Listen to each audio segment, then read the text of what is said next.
ఈ సమయంలో దైవజనులు చాలా దూర ప్రాంతం నుంచి మరి పగలు రాత్రి కూడా అనేక స్థలాల్లో బహుబలముగా వాడబడుచున్న దైవజనులు మరి గ్రేస్ వెస్ట్ గారు మరి తమ్ముడు చాలా ప్రాంతాల్లో విరామం లేకుండా ఈ ట్రెండ్లో బహుబలంగా వాడబడుచున్న దైవజనులు గ్రేస్ వెక్టర్ గారు మరి మన ప్రాంతానికి ఇదే కొత్త. దేవుని మహాకృప బట్టి వారిని డేట్ అడిగినప్పుడు తప్పనిసరిగా వస్తాను అన్న అని చెప్పినప్పుడు చాలా సంతోషించాము. మరి ఈరోజు రాత్రి గుంటూరు మ్యాథ్యూస్ గారు మన మధ్యలో ఉండాలి, కానీ వారు క్యాన్సిల్ అవ్వడం వల్ల మరి అనుకోకుండా వారికి ఫోన్ చేస్తే వారు మనకి డేట్ ఇవ్వడానికి దేవుడు కృప చూపించారు. సమయానికి నేను 9:15 గంటలకు ఇస్తానని మాట ఇచ్చాను, కానీ ఇంకా పావు గంట లేట్ అయింది. దయతో నన్ను క్షమించాలి. వారికి సమయాన్ని అప్పగించేటప్పుడు అందరూ చప్పలు కొడుతూ వారిని ఆహ్వానిద్దాం. దగ్గరగా తమ్ముడికి సమయాన్ని ఇస్తున్నాం. మైక్ ఇదేనా?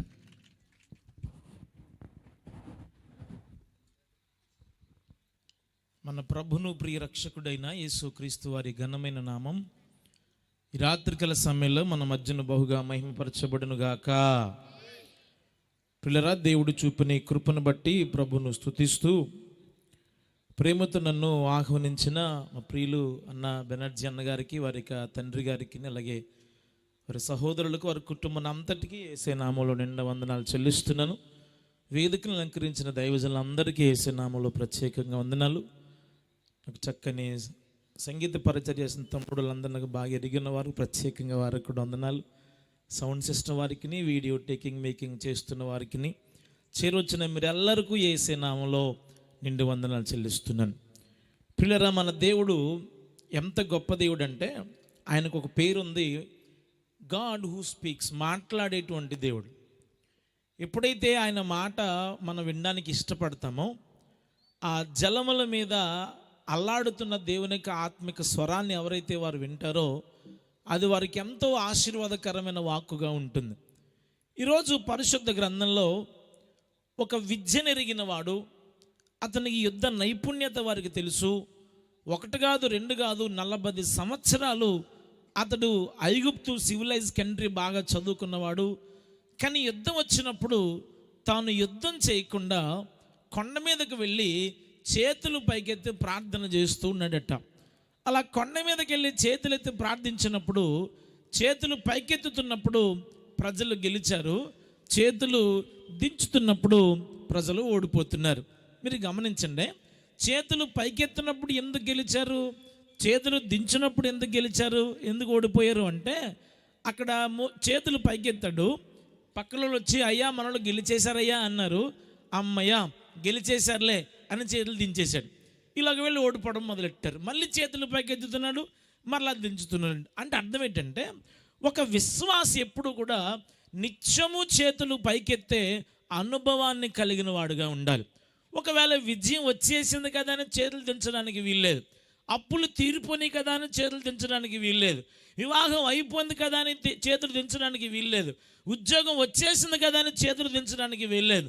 కంటిన్యూగా ఒక వ్యక్తి నిత్యము ప్రార్థన చేసే, నిత్యము చేతులు పైకెత్తి, నిత్యము ఆధారపడగలిగిన వ్యక్తిగా ఆ వ్యక్తి ఉండాలి అని లేఖన భాగం మనకు తెలియజేస్తుంది.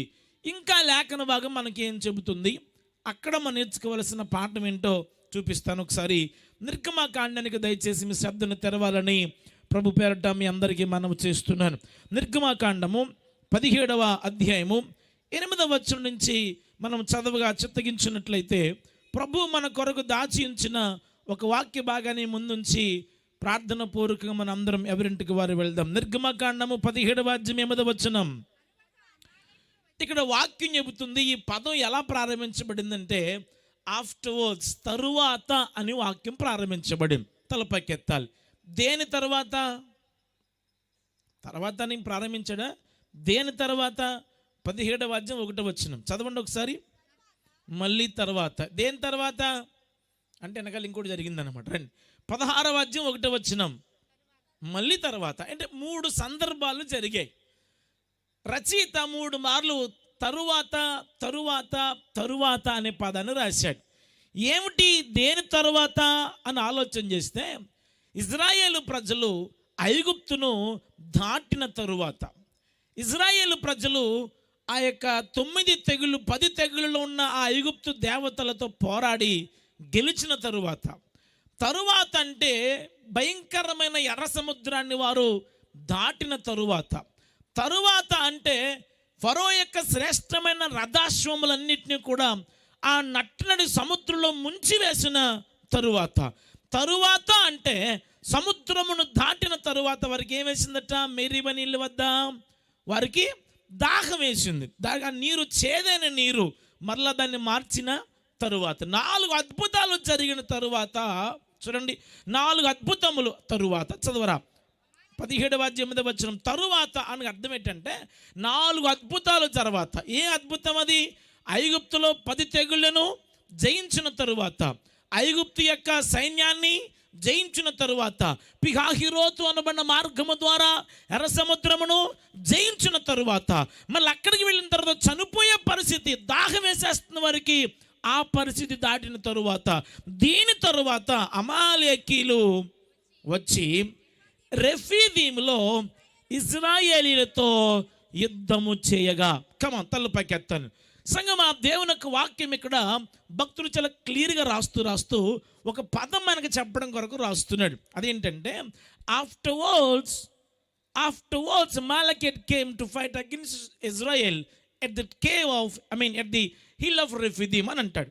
అంటే ఐగుప్తు ప్రజలు దాటిన తరువాత, ఇజ్రాయేలు ప్రజలు ఐగుప్తును దాటుకుని వెళ్ళిపోయిన తర్వాత, రెఫీదీము అనబడిన ప్రాంతానికి వచ్చిన తర్వాత అమాలేకీలు వారి మీదకి యుద్ధం ఆడారు. ఆగండి ఒకసారి. అసలు అమాలేకీలు యుద్ధం ఆడడానికి అనుకూలమైన చోటు చెప్పన రెఫీదీములో కాదు. అమాలేకీలకి అనుకూలమైన చోటు ఎక్కడో చెప్పన, వీరు ఐగుప్తులో ఉన్నప్పుడే అమాలేకీలు చీలతో ఏం చేయాలి? యుద్ధం ఆడాలి. ఎందుకంటే అమాలేకీలకి ఐగుప్తు ప్రాంతం చాలా దగ్గర, రెఫీదీము చాలా దూరం. మరి దగ్గరగా ఉన్నప్పుడు వాళ్ళకి ఎనర్జీ సేవ్ అవుతుంది, దగ్గరగా ఉన్నప్పుడు ప్రయాణం మిగులుతుంది, దగ్గరగా ఉన్నప్పుడు రోజులు మిగులుతాయి, దగ్గరగా ఉన్నప్పుడు ఈ ఈ ఆభరణాలన్నింటినీ కూడా ఆయుధాలన్నింటి పెద్దగా మోయాల్సిన అవసరం లేదు కాబట్టి ఎక్కువగా తేవచ్చు. ఇప్పుడు శత్రువు దగ్గరగా ఉన్నప్పుడు కొడతాం ఈజీయా, దూరంగా ఉన్నప్పుడు కొడతాం ఈజీయా? హలో, దగ్గరగా ఉన్నప్పుడు కొడతాం ఈజీయా, దూరంగా ఉన్నప్పుడు కొడతాం ఈజీయా? మరి ఐగుప్తు ప్రజలు ఐగుప్తు దేశంలో ఉన్నప్పుడు ఇజ్రాయెల్ దగ్గరగా ఉన్నారు కదా, అప్పుడు యుద్ధం ఆడొచ్చు కదా. అప్పుడు యుద్ధం ఆడలేదు పోర్టుగల్. అప్పుడు వీళ్ళు యుద్ధం ఆడకుండా వారు దూరముగా వెళ్ళిపోయిన తర్వాత, ఆగండి ఒకసారి, మళ్ళీ మధ్యలో ఎర్ర సముద్రం ఉంది. ఎర్ర సముద్రం దాటిన తర్వాత దాహం వేస్తుంది. మళ్ళీ దాహం వేసిన తర్వాత ఇంత పని అవసరమా? అయినా సరే అమాలేకీలు వారిది ఎప్పుడు యుద్ధం ఆడారో చెప్పనా? వారు రెఫీదీము అనే ప్రాంతానికి వచ్చిన తర్వాత యుద్ధం ఆడారు. అసలు ఇక్కడ మర్మం ఏంటి? ఎందుకు ప్రజలు దగ్గరగా ఉన్నప్పుడు యుద్ధం ఆడకుండా దూరముగా వెళ్ళినప్పుడు, అది రెఫీదీములో దిగినప్పుడు ఎందుకు యుద్ధం ఆడారంటే, అసలు రెఫీదీం అనే పదం ముందుగా మనం అర్థం చేసుకోవాలి. రెఫీదీము అనగా అర్థం ఏంటంటే సాక్ష్యపు బండ. చెప్పండి ఒకసారి, అంటే గట్టిగా చెప్పండి, ఏ బండ అది? సాక్ష్యపు బండ. రెఫీదీము అనగా అర్థం ఏంటంటే, సాక్ష్యపు బండ. వీరు ఐగుప్తు అనే పాపములో ఉన్నప్పుడు అపవాది అనే అమాలేకుడు వారితో యుద్ధము చేయలేదు, ఎందుకంటే వాళ్ళు ఫ్రెండ్స్ కాబట్టి. ఎర్ర సముద్రంలో ఉన్నప్పుడు అపవాది వారితో యుద్ధము చేయలేదు, ఎందుకంటే సముద్రం అంటే లోకము గనుక.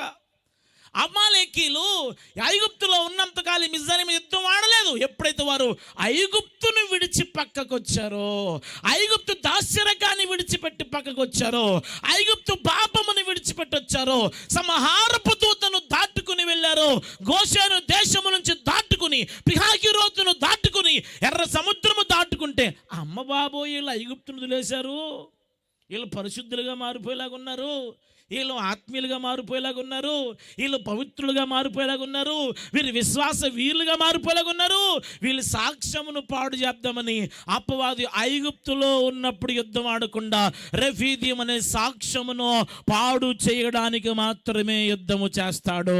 దేవునికి స్తోత్రం. అర్థమైందా?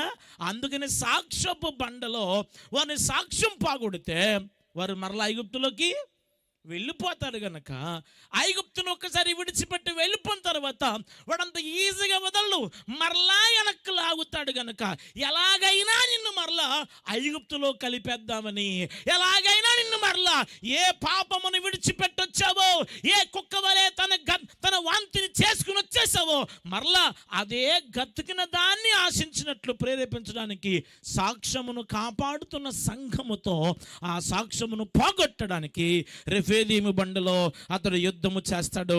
యుద్ధము వచ్చినప్పుడు మనము పోరాడే వారముగా మనందరం ఉండాలి. దేవునికి స్తోత్రం. మీరు దేవుని యొక్క వేదాంతాన్ని అర్థం చేసుకోవాలి. we must understand the theology and significance of God. దేవుని యొక్క వేదాంతపరమైన ఆ జ్ఞానం మనం అర్థం చేసుకోవాలి. బైబిల్లో చాలా సందర్భాల్లో ఫరోయులకు ప్రమాదమే, కానీ దేవుడు ఫరోను చంపలేదు, కానీ ఫరోను దాటుకోమని మాత్రం నేర్పించాడు. అమాలేకీలు వీళ్ళకి ప్రమాదమే, కానీ అమాలేకీల్ని దాటుకోమని హెల్ప్ చేశాడు. హేరోదు కూడా యేసుప్రభు పుట్టినప్పుడు హేరోదు ప్రమాదమే, కానీ హేరోదుని చంపలేదు, హేరోదును దాటేలాగా చేశాడు. కొన్ని సందర్భాల్లో దేవుడు మన శత్రువును ఎలిమినేట్ చేయడు. కొన్ని సందర్భాల్లో దేవుడు శత్రువును చంపకుండా ఆ శత్రువుని దాటే జ్ఞానాన్ని మాత్రం, దాటే మహోన్నతునికి విద్యను మాత్రం మనందరికీ నేర్పిస్తాడు. దేవునికి స్తోత్రం.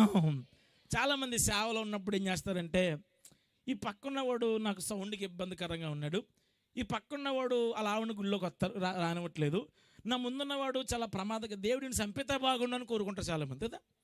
మనకి శత్రువు ఏ పాపం చేయకపోయినా వాడి మీద పడుతుంటే వీడు దెబ్బైపోతే బాగుండని చాలామంది కోరుకుంటాడు, వీడు ఊడిపోతే బాగుండని చాలామంది కోరుకుంటాడు. నీ శత్రువుని దేవుడు చంపడు. దేవుడు శత్రువుని కళ్ళ ముందు తీయడు. మరి ఏం చేస్తాడు? దేవుడు శత్రువుని తీయడు, కానీ శత్రువుని జయించే మహోన్నతుని విద్యను మాత్రం మనకు నేర్పిస్తాడు. దేవునికి స్తోత్రం. అందుకే దేవుడు రెఫీదీము బండకు వచ్చిన తర్వాత ఇప్పుడు దాకా వాళ్ళు ఏం చేశారు? ప్రార్థన చేశారా? ఇటుకలు మాత్రమే చేయడం వచ్చా, ఇంకేమైనా వచ్చా? కొడవలతో గడ్డి కోస్తాం తెలుసు, మరి కోసారు కదా, గడ్డాలే కోసారు కదా. గడ్డి కోసింది ఏలే, దాన్ని బాగా మట్టేసి పిసికి బాగా తొక్కి ఇటుకలు చేసింది వీళ్ళే. ఎలా? ఎంతకాలం? 430 సంవత్సరాలు. వీళ్ళు ఎవరికైనా యుద్ధం ఆడడం వచ్చా? రాదు. వీళ్ళకి ఏమొచ్చు? మరి ఇటుకలు వేస్తాం మాత్రం బాగొచ్చు. మరి ఇటుక ఇప్పుడు దేవుడు మీరు కానానికి వెళ్ళాలంటే ఎన్ని జాతులు తీయాలి? 10 జాతులు యుద్ధం ఆడాలి. ఒరే బాబు, మీరు ఇటుకలు మాత్రమే చెప్తూ ఉంటే 10 జాతులు యుద్ధం ఆడలేరా బాబా మీరు? అందుకు నేను మీకు మీ చేతులకు సమరమును నేర్పించడానికి, విద్యను నేర్పించడానికి దేవుడే ఆ శత్రువును అనుమతింపజేశాడు. దేవునికి స్తోత్రం. అది పాయింట్ అక్కడ. మరి వీరు ఎలాగూ జయించారు? అదండి ఈరోజు అమాలేకీలు మనము ఎలాగూ జయించాలి, అమాలేకీలతో మనము ఎలాగూ యుద్ధం ఆడాలి అన్న సంగతిని మీకు నేర్పించాలని నేను ఆశిస్తూ ఉన్నాను.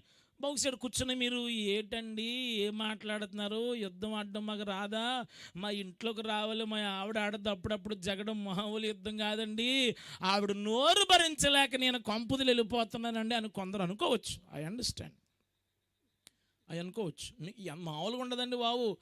కళ్ళల్లేమో నలుసు, చెవి దగ్గరేమో జోరీగా, ఈ కాళ్ళ దగ్గరేమో మధ్యలో పడిన ఇసుక రేణువు, ఆడోళ్ళ నోరు చాలా ప్రమాదకరం అండి. ఇది నేనల్లా, ఇది నేనేం చెప్పలే, ఆడవాళ్ళ మీద కొమ్మం చేయరు కాక.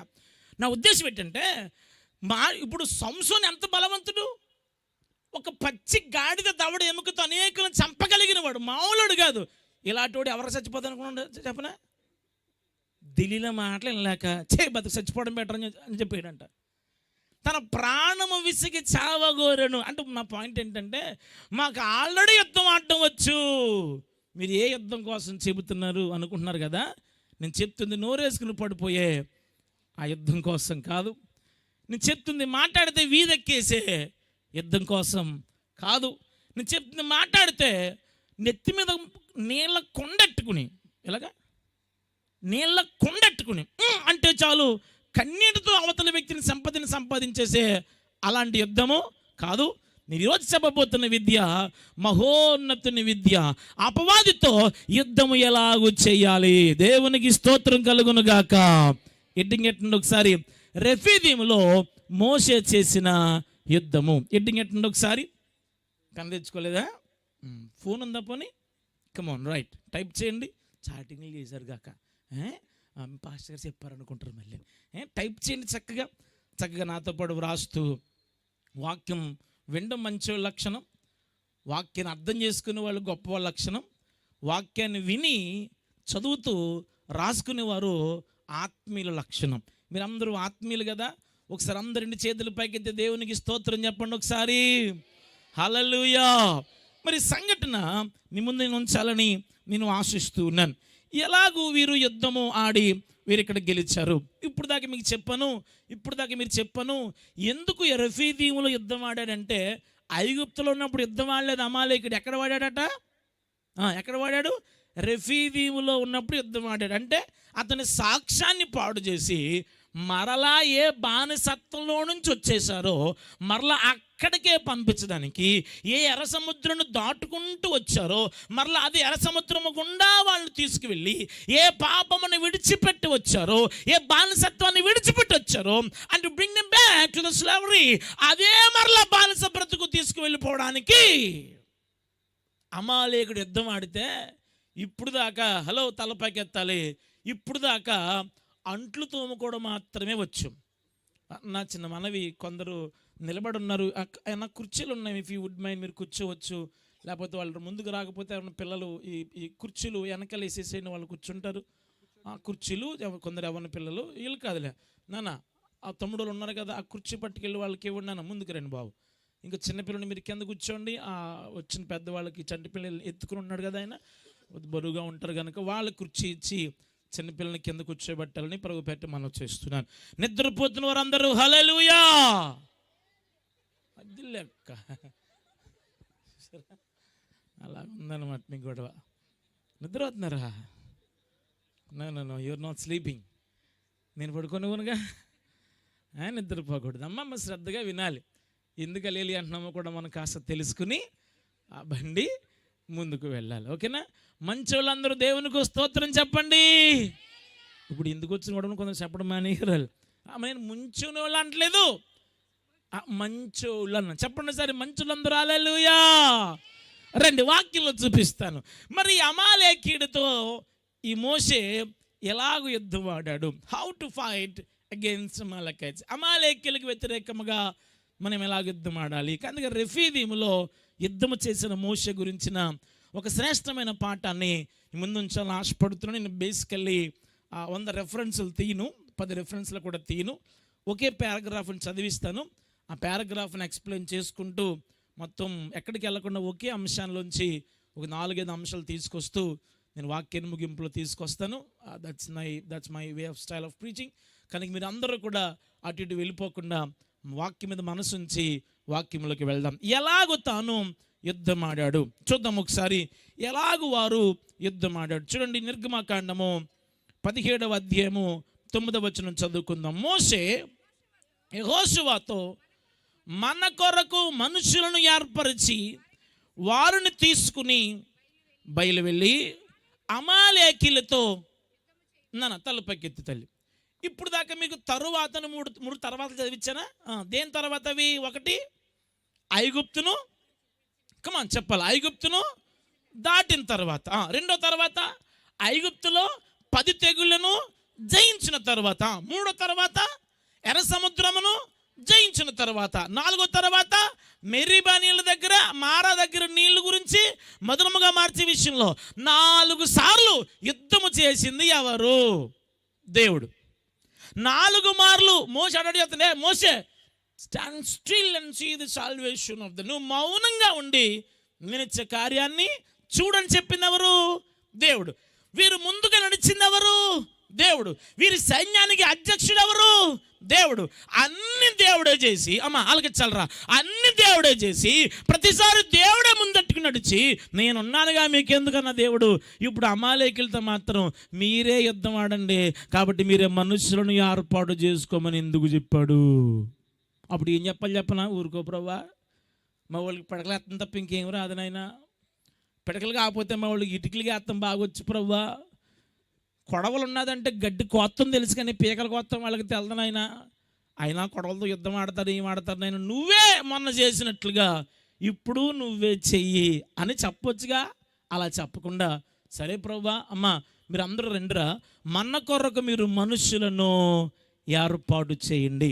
ఇందాక యుద్ధం ఆడింది దేవుడే, ఐగుప్తు యుద్ధం ఆడింది దేవుడే, ఎర్ర సముద్రం యుద్ధం ఆడింది దేవుడే, ఫరో యొక్క శ్రేష్టమైన రథ అశ్వముల యుద్ధం ఆడింది అగైన్స్ గాడ్. గాడ్ అలోన్, దేవుడే అన్నిటితో యుద్ధం ఆడాడు.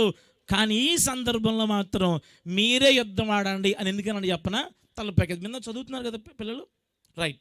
చదువుతున్నప్పుడు మాస్టరు ఆ పాట మీద పైథాగరస్ అనే ఒక సిద్ధాంతం మీద లెక్కేస్తాడు. ఎందుకు తెలుసా పైథాగరస్ అంటే?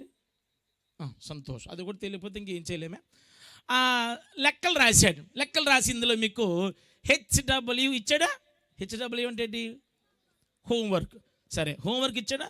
హోంవర్క్ ఇచ్చినప్పుడు నీకు ఎవరు ఉపయోగపడతారంటే గైడ్ ఉపయోగపడుతుంది. ఎలాగా? గైడ్ కానీ స్టడీ మెటీరియల్ కానీ ఉపయోగపడుతుంది. సరే, ఇక్కడ మీకు ఏం చెప్పాడు మాస్టరు? పైథాగరస్ చెప్పాడు, షెడ్యూల్ చెప్పాడు, లెక్కలు చెప్పాడు, రకరకాల సిద్ధాంతాలు అన్నీ చెప్పాడు. పరీక్ష వచ్చినప్పుడు మాస్టరు చెబుతాడా?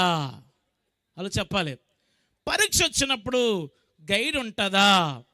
పరీక్ష ఉన్నప్పుడు స్టడీ మెటీరియల్ మనకు అందుబాటులో ఉంటుందా?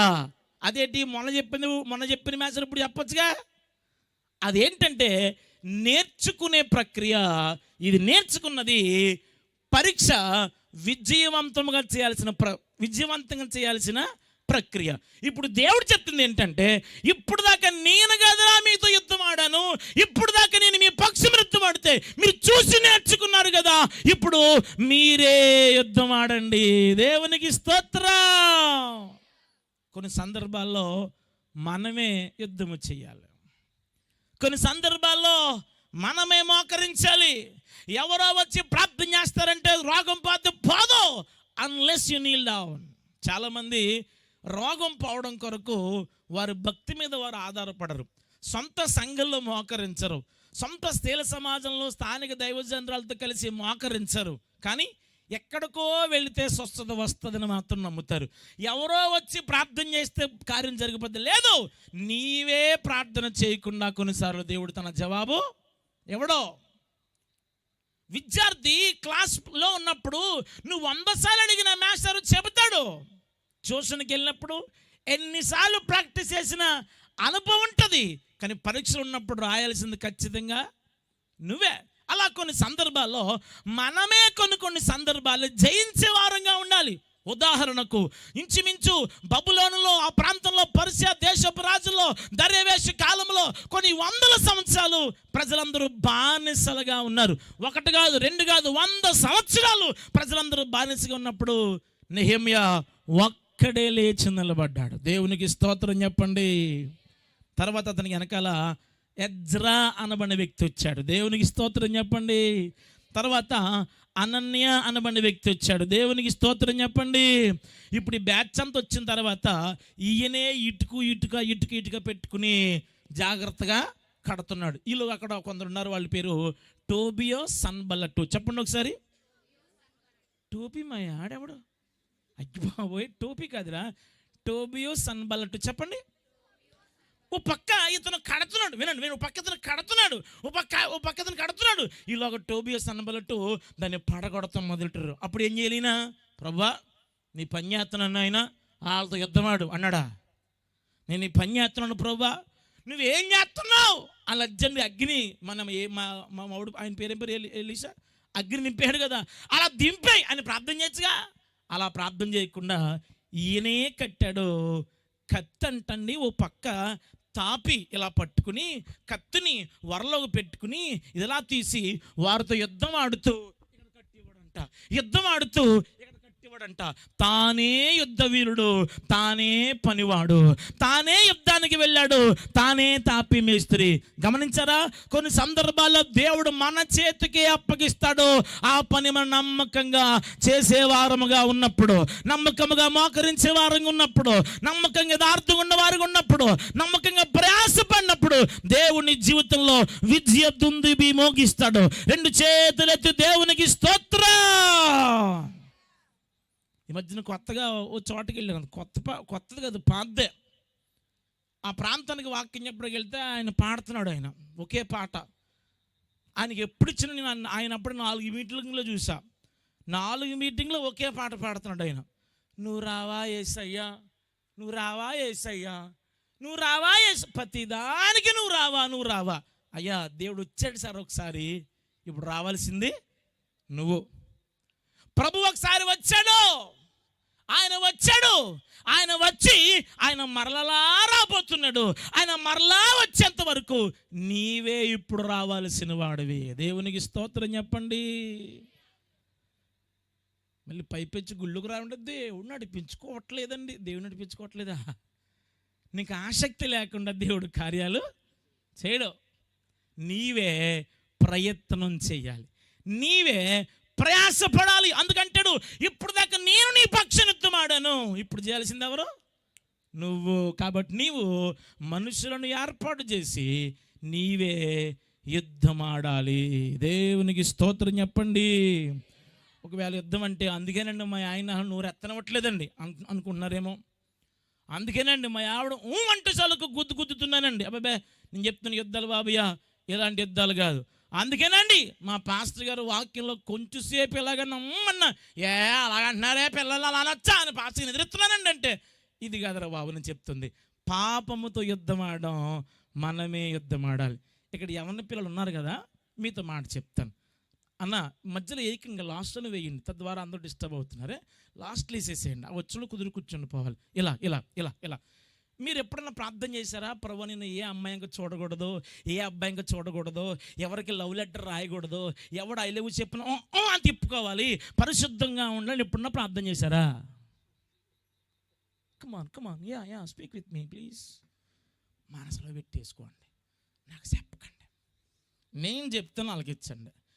మనలో చాలామందికి ఇలాంటి వర్తమానాలు ఉన్నప్పుడు, మీ పాస్టమ్మ గారు రూతమ్మ గారి కోసం వాక్యం చెప్పినప్పుడు, ఎక్కడో సేవకుడు సంస్థల కోసం వాక్యం చెప్పినప్పుడు, రూతమ్మ గారి కోసం వాక్యం చెప్పినప్పుడు, అద్దస్స కోసం వాక్యం చెప్పినప్పుడు, అక్సా కోసం వాక్యం చెప్పినప్పుడు, రిస్పా కోసం వాక్యం చెప్పినప్పుడు, ప్రభువా నన్ను అలాగే చెయ్యినైనా, నన్ను అలాగే చెయ్యినైనా అని ప్రార్థన చేసే వెళ్తారు.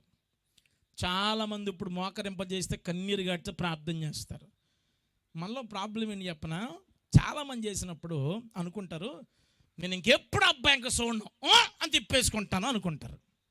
అనుకుని వెళ్తూ ప్రభువా ఆడొస్తానని అయినా ఆడి మెసేజ్ పెట్టాడు ప్రభువా, రిప్లై ఇవ్వకుండా నువ్వే చెయ్యి ప్రభువా. ఇదేంటిది? ఇది ఎక్కడ కూడవా?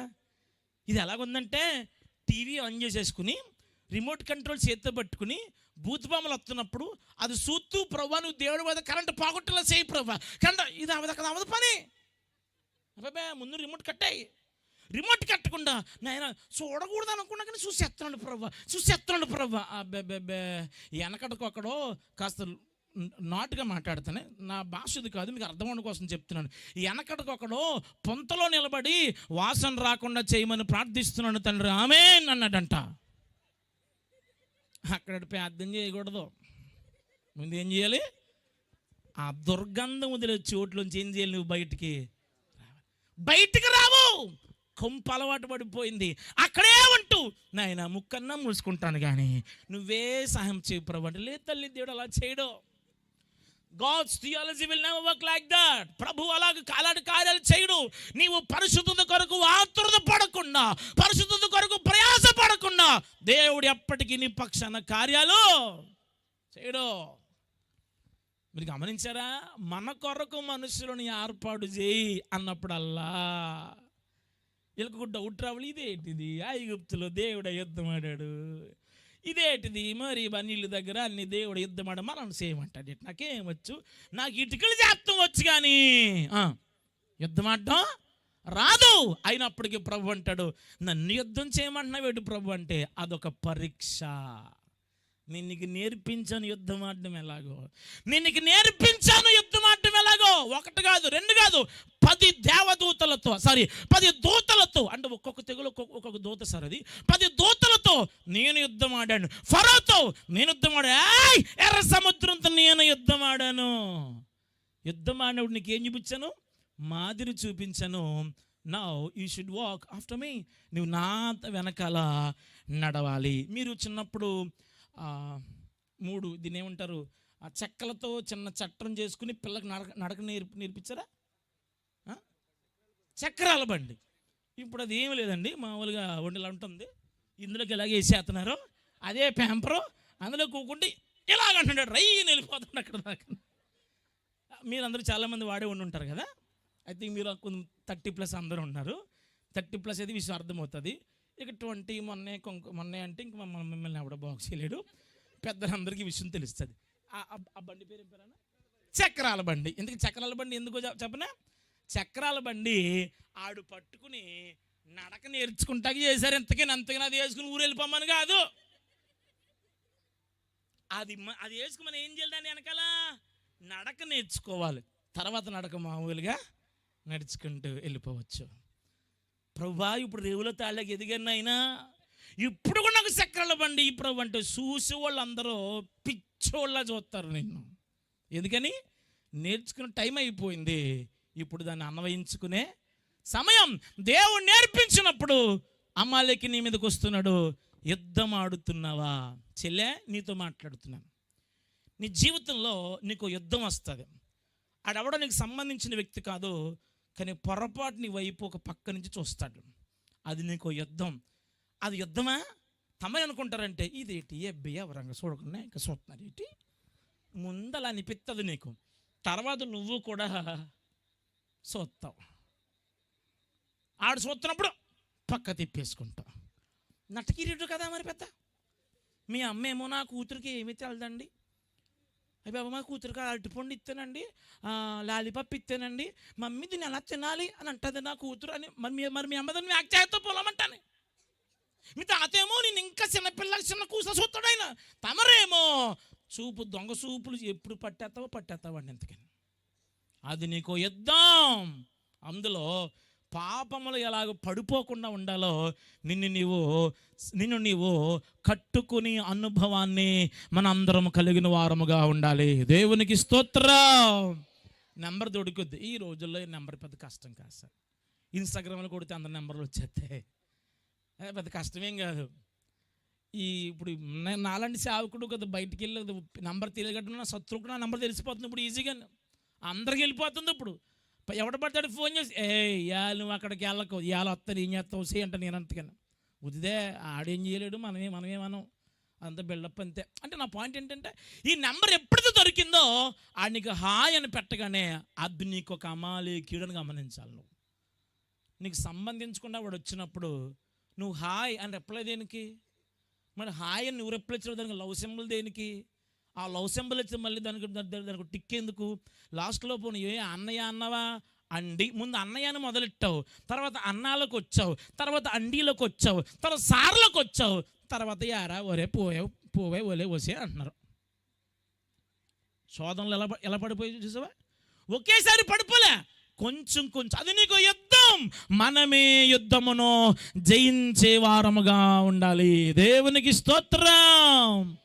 ఆడు వంకరగా చూసినప్పుడే నువ్వు తల వంచేసుకో, అడంక చూడకో. అలా చూసావనుకో, అబ్బాయి ఏమనుకుంటారంటే, అమ్మాయిలు కూడా ఎంత అనుకోండి, అబ్బాయిలు ఏమనుకుంటారంటే, చూసావు ఆ పిల్ల 10 మందిలో నొక్కున్న చూస్తుంది, నీ ఎంత స్పెషల్ ఆ పిల్లకి ఆడు కూడా నీ వైపు చూడడం మొదలెడతారు. వెంటనే మీటింగ్ అవగానే నెంబర్ తీసేసుకుంటారుగా. వాట్సాప్ ఒకప్పుడు పర్లేదు, నేను చదువుకున్నప్పుడు నా ఫ్రెండ్ ఒక ఉండేవాడు, లేగలు ఉన్నాం కదా పేరు ఎందుకులే, ఆడు ఒక అమ్మాయికి ఐ లవ్ యూ చెప్పడానికి 6 సంవత్సరాలు పట్టింది అడికి. అంటే మెసర్ కొట్టేస్తాడు, ధనలక్ష్మి టీచర్ గారు కొట్టేస్తారు, లక్ష్మీపార్వతి గారు కొట్టేస్తారు, గొప్ప మెసర్ కొట్టేస్తాడు, అలా అమ్మ కొట్టేస్తుంది, ఇలా ఆయన కొట్టేస్తాడు. ఇంతమంది భయం ఉండేది. ఇప్పుడు ఎవడ భయం ఉందరా నీకు? ఏమన్నా భయం ఏమైనా ఉందా నీకు? ఫోన్ ఇచ్చేసిందా తాటికి ఎంత ఫోను? ఈ దయ్యాల బాక్స్ ఇవ్వగానే, ఈ ఫోన్ ఇవ్వగానే నెంబర్ పట్టేసి సీక్రెట్ లాక్లు వేసుకుని, ఎన్క్రిప్షన్లు వేసుకుని, ఎవడికి తెలియకుండా దొంగ చాటింగ్లు చేస్తూ, ఎవడికి తెలియకుండా తప్పుడు ఎప్పుడు బొమ్మలు చూస్తూ ఎవ్వడికి తెలియకుండా నీకు ఇష్టం వచ్చినట్టు జీవిస్తుంటే అమ్మ ఇది నీకు పరీక్ష కాలము, నీవే పోరాడాలి, విజయాన్ని సాధించాలి. దేవునికి స్తోత్రం.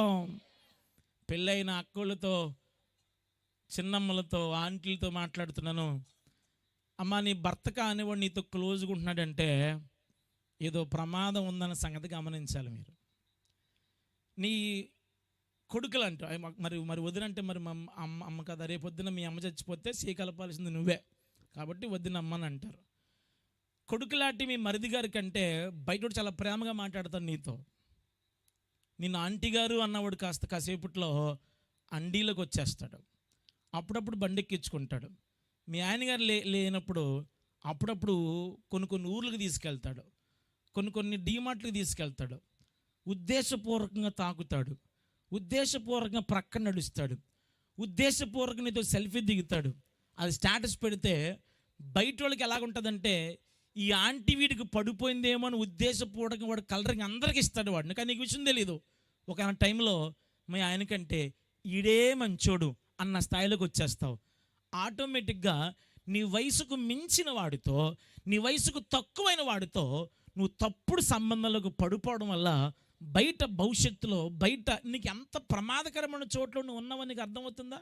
మరి ఇప్పుడు ఏం చేయాలి? నీవే యుద్ధం ఆడాలి. వాడంత క్లోజ్గా వచ్చినప్పుడే, రే బావా కొడుకా నాకు అక్క ఉండేదిరా, అక్కకి ఒక కొడుకున్నాడు రా, ఆడు చచ్చిపోయాడు రా, అప్పటి నుంచి నా మనసులో బాధ ఉందిరా, నువ్వు వచ్చిన కాడి నుంచి ఆ కొడుకు మీద బెంగపోయిందిరా, నా కొడుకా అని పిలిస్తే అసలు వాళ్ళ చెడు మనసు ఉంటుందంటారా? అసలు ఆలోచన వస్తుందంటారా వాడికి? ఒకవేళ పొరపాటు జరిగినా తల్లి మనసుతో వాడు చూస్తాడు. అలా లేదు ఈరోజు సమాజం. అది చూస్తే చాలని మనము కూడా అతనికి అనుకూలంగా మాట్లాడి, ఇదిగో పిల్లడోయ్ అంటే అద్దుగో ఈవిడ కావాలని అలా పిలుస్తుంది అని వాడికి కూడా మనసులో తప్పుడు ఆలోచన పెరుగుతుంటే వాక్యం చెప్తుంది నీవక్కడే జయించేవాడవుగా మనందరం ఉండాలి. మనమే పోరాడాలి. దేవునికి స్తోత్రం చెప్పండి. చిన్న మాట చెప్పనా, మన రోగమును తీయడం దేవుని యొక్క చిత్తమే, మన శాపమును కొట్టివేయడం దేవుని యొక్క చిత్తమే, మనకు రక్షణ ఇవ్వడం దేవుని యొక్క చిత్తమే, మన అప్పు తీర్చడం దేవుని యొక్క చిత్తమే. కానీ పాపమును జయించడం మాత్రం మన చేతుల్లో ఉంటుంది. దేవునికి స్తోత్రం. కాబట్టి నెంబర్ని ప్రతి ఒక్కరి నెంబరు ఇచ్చేకండి. హాయ్ అని మెసేజ్ పెట్టిన ప్రతి ఒక్కటి ఓయ్ ఓయ్ అని రిప్లై ఇవ్వకండి. ఇంటికి సంబంధించకుండా ఒక అబ్బాయి వస్తుంది, ఎందుకు వస్తుంది మీరు ముందు అక్కడ ఆపేయాలి. అసలు వాడిని ఇంట్లో ఆడబిడ్డలు ఉండగా నీ కొడుకు పేరును వస్తున్నాడు, వాడే కొమ్మ ముంచేస్తారేంటని ఆలోచనకు మునుపే మీరేం చేయాలో చెప్పిన వాళ్ళు అక్కడ ఆపేయాలి. మా మరదల్లో 5 మరదలు ఉన్నారండి నాకు, ఇప్పుడు కాదులేండి, మా మేనత్తకి. నేను ఎక్కడ వాళ్ళ లవ్లో పడిపోతానో, వాళ్ళు ఎక్కడ నన్ను ప్రేమించేస్తారో అని చెప్పి మా అమ్మ రే చెల్లెళ్ళని పిలు, చెల్లెలు కాదు కదా వాళ్ళు, చెల్లెళ్ళని పిలు అనేది. వాళ్ళకి వెళ్ళి బావని పిలవనాలి, అలా అమ్మ అన్నయ్యని పిలవండి అంటే వీళ్ళు అలాగలా జాగ్రత్తగా అన్నయ్య చెల్లి, అన్నయ్య చెల్లి. అందుకే నా సొంత మరదల్ని పెళ్లి చేసుకోలే. ఎందుకంటే మా మేనత్త కొడుకు లేని సమయంలో తన సొంత కొడుకులో ప్రేమించేది ఆమె. అందుకని ఆ వరకు మేము వెళ్ళలేదు. అసలు ఆలోచన రాలే. ఈరోజు చాలామంది చిన్నప్పుడు ఎట్టకారం నేర్పిస్తున్నారు అమ్మోళ్ళు. చిన్నప్పుడే ఇదిగో మా ఆవిడ, ఇదిగో మా పాప, ఇదిగో నా డార్లింగ్ అని పెద్దోళ్ళు పిలుస్తుంటే వా అని సంతోషపడిపోతున్నారు. ఎదిగి కోల్ది అదే ప్రభావం ఆ పిల్లల మీద. అలాంటి వాడు మీ కూతున్నాడన్న మా ఆవిడ అంటున్నాడా అని అక్కడే ఆపేయండి. నా డార్లింగ్ అంటున్నాడా అని అక్కడే ఆపేయండి. అమ్మ ఈ రోజుల్లో ఐసీయూలో ఉన్న ఆడపిల్లకి కూడా బయట క్షేమం లేదు, ముసలావిడ కూడా క్షేమం లేదు. అసలు చీర కట్టుకున్నది గేది చీర కట్టుకున్నా కొందరు కామాంధులకి ఓపెన్గా మాట్లాడుతూ, క్షమించాలి తల్లులు ఏమనుకోవద్దు, సెక్స్ అప్పీలు కనబడుతుంది కానీ వాడికి అమ్మతనం కనిపించట్లే. ఇలాంటి లోకంలో మనం ఉన్నప్పుడు, ఇలాంటి సమాజంలో మనం ఉన్నప్పుడు, కంటామునెట్ అయిపోయిన ఈ లోకంలో మనం ఎటువంటి వారుగా ఉండాలి చెప్పన? మనమే పోరాడే వారముగా మనందరం ఉండాలి. ఈ మాట భక్తుడు రెఫీదీములో సాక్ష్యపు బండలో నీ సాక్ష్యము కోల్పోకుండా ఉండాలంటే you fight for your testimony. నీ సాక్ష్యము కొరకు నీవే పోరాడాలి. దేవునికి స్తోత్రం. మొట్టమొదటిగా మనమే పోరాడాలి. అప్పుడు ఏమైంది చూడండి, మనుషులను ఏర్పరిచి వారిని తీసుకుని బయలు వెళ్ళి అమాలేకీలతో యుద్ధము చేయము. రేపు నేను దేవుని కర్రను చేతబట్టుకుని శిరస్సు కాదమ్మా బాబు, శిఖరము మీద నిలిచేదని నన్ను తలపకెత్తాను. నేను ఇప్పుడు వాస్తవానికి గురుగారు మనకి దేవుని కర్ర కాదు, అది మోసే కర్ర. కానీ ఎలాగూ దేవుని కర్ర ఇంధన దగ్గర మంచి ప్రసంగం ఉంది. కానీ ఇప్పుడు మన టాపిక్ ఇది కాదుగా, అందుకని దాటికి వెళ్ళిపోతున్నాను. ఓకేనా? దేవుని కర్ర సంగతి మనం తర్వాత జ్ఞాపకం చేసుకుందాం. దేవుని కర్రను చేతబట్టుకుని కొండ శిఖరం మీదకి వెళ్తాడు. ఎవడన్నా యుద్ధానికి వస్తాడా? ఇక్కడ గొడవ జరుగుతుందండి, అందరు కొట్టేసుకుంటున్నారు. లోపలికి వెళ్ళి కొండ ఎక్కుతాడా? ఎవడాడు అంటాడా? ఇంతకీ అందరికంటే చదువుకున్నది ఎవరు? మోషే. జ్ఞానం ఉన్నది ఎవరికి? మోషేకి. ఐగుప్తు సివిలైజర్లు అన్నీ ఎవరికి తెలుసు? అగైన్ ఇట్ వాజ్ ఫర్ మోసెస్కి తెలుసు. కానీ అసలు వ్యక్తి ఏమో కొండెక్కేశాడు. యెహోషువ మాత్రం కింద యుద్ధం ఆడుతున్నాడు. కొండ శిఖరం మీద నిలిచినప్పుడు, కొండ శిఖరము దేని గుర్తంటే దావీదు ఒక మంచి మాట అంటాడు, యెహోవా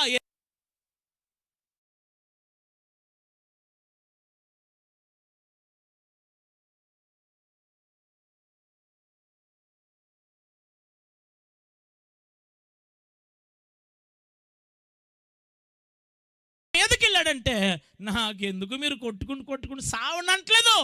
కొండ మీదకి వెళ్ళాడంటే ప్రభువా వీరితో జయించడానికి నాకు శక్తి చాలదు, నా మనుషులు పోరాడుతున్నారు, నేను ప్రార్థిస్తున్నానని చెప్పి భక్తుడు దేవుని దగ్గరికి వెళ్ళి మొరపెడుతూ కొండ మీద 3 పనులు చేశారు. కొండ మీద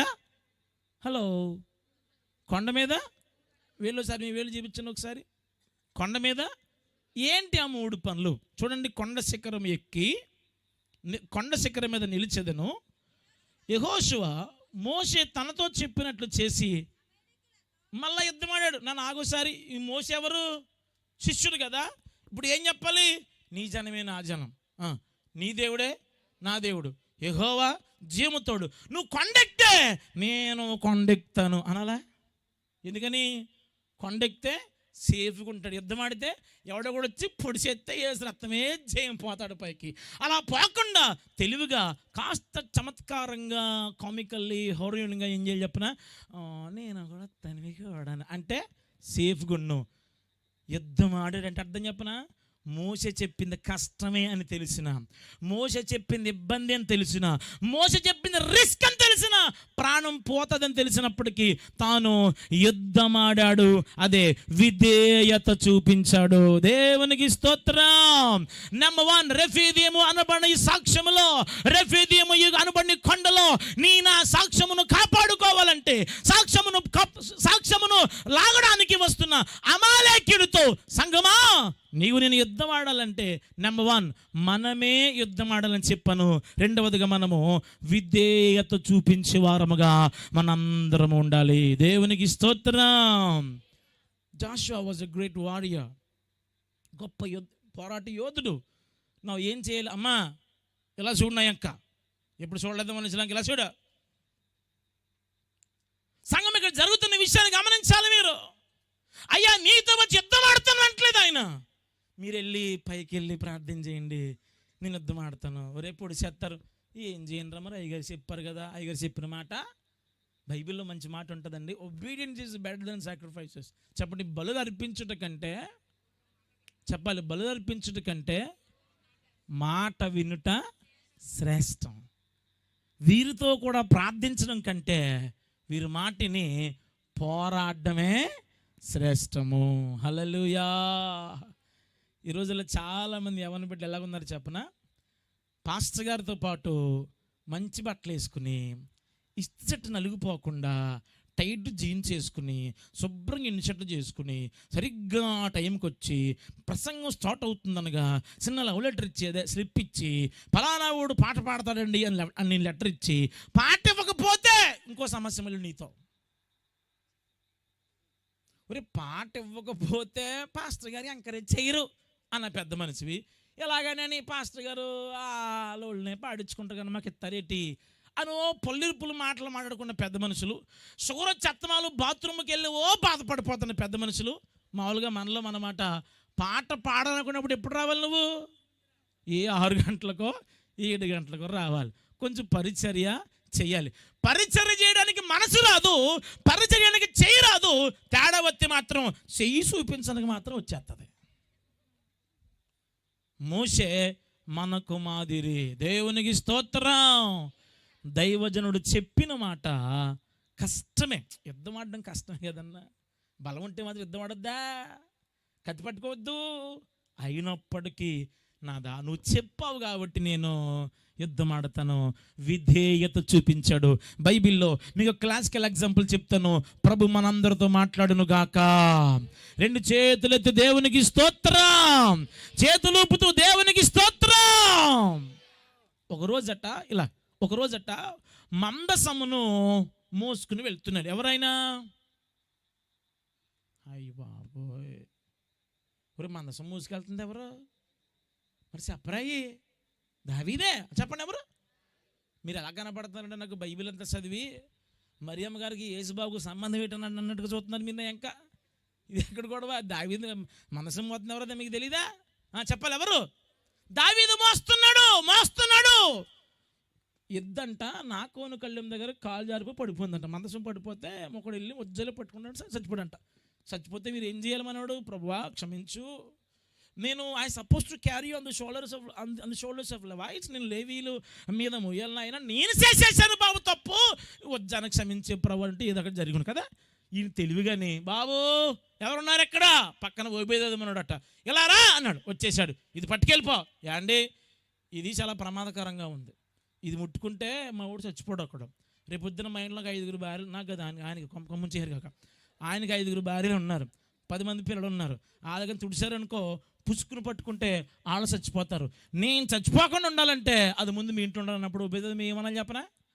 అయ్యారండి మీకు 5 ఉన్నారండి, నాకు ఒక్కరే ఉన్నారండి బాబు, నాకు కొందరే పిల్లలండి, బ్రతుకుంటే బలిసాగు తిని బతుకుతానండి, నాకు మాత్రం ఇది వద్దండి బాబు, ఇది చంపేస్తుందండి అనాలా?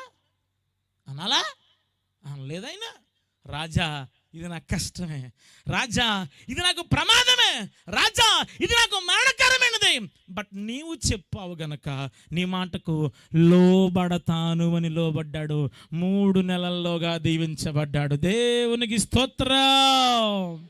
సాక్ష్యపు బండ మీద యుద్ధమునకు వస్తున్నాడు అమాలేకీయుడు. నీ పరువు తీయడానికి, నీ మాన మర్యాద తీయడానికి, మనుషులు నీకున్న సాక్ష్యమును తీయడానికి వాడు వస్తున్నాడు. వచ్చినప్పుడు నెంబర్ 1 మనమే యుద్ధం ఆడాలి అని చెప్పాను. మనమే మన చేతులకు సమరమును నేర్చుకోవాలని చెప్పాను. మనమే మహోన్నతుని విద్యను ఎరిగిన వారమై ఉండాలని చెప్పాను. మనమే అపవాదికి అగ్ని బాణములను ఆర్పుటకు శక్తిమంతులముగా ఉండాలని చెప్పాను. That's my first reason. And the second one is, రెండవ కారణం ఏంటి చెప్పనా, మనము యెహోషువ వలె విధేయత చూపించే వారముగా మనందరము ఉండాలి. ఒకసారి నేను ఈ కారు కాదు, నాకు పాత కారు ఒకటి ఉండేది, బైక్ ఉండేది, 7877 బైక్, ప్యాషన్ ప్లస్ బండి ఉండేది. అది నేను కారు కొనుక్కోవాలి, దూరం వెళ్ళేవాడిని, నడు నొప్పి వచ్చేసింది, బాగా నడు నొప్పి వచ్చేస్తుంది. మీటింగ్కి వెళ్ళి కాసేపు రెస్ట్ తీసుకుంటుంది కదా, చిన్న మారుతి కారు తీసుకుందామంటే 1,20,000 చెప్పాడు అతను. నేను కారు అమ్మైనప్పుడు 40,000 దాకా వచ్చాయి. సరే ఈఎంఐ ఇది కట్టుకుని ఈఎంఐ కట్టేద్దామని చెప్పి అంతా మాట్లాడేశాను. నా దగ్గర 10,000 ఉంటే అడ్వాన్స్ కట్టేశాను. i10 కారు అడ్వాన్స్ కట్టేశాను ఏలూరులో. రేపు పొద్దున్న వెళ్ళి 40,000 ఒక 50,000 కడితే వాడి మిగతా లోను ప్రాసెస్ చేస్తాడు. రేపు పొద్దున్న వెళ్తున్న గారు సాయంత్రం పాస్కర్ వచ్చాడు. ఎందుకని వచ్చి బాబు ప్రైజ్ లోడ్, నేను ప్రైజ్ లోడ్ కాదు ప్రైజ్ లోడ్ అన్నాడు. ఒకసారి పాప చదువుకోలేదులే అని, అంకిల్ ప్రైజ్ లోడ్ రండి కూర్చోండి అన్నాడు. ఏమో లేదు బాబా, గుడి కడుతున్నాం, రేకుల షెడ్ వేస్తున్నాం, ప్రార్థన చేస్తుంటే దేవుడు నిన్నే చూపించాడు అన్నాడు. అంతే. బాగుంది అంటే నా అడ్రస్ కూడా దేవుడు ఇచ్చాడు మీకు అన్నాను నేను.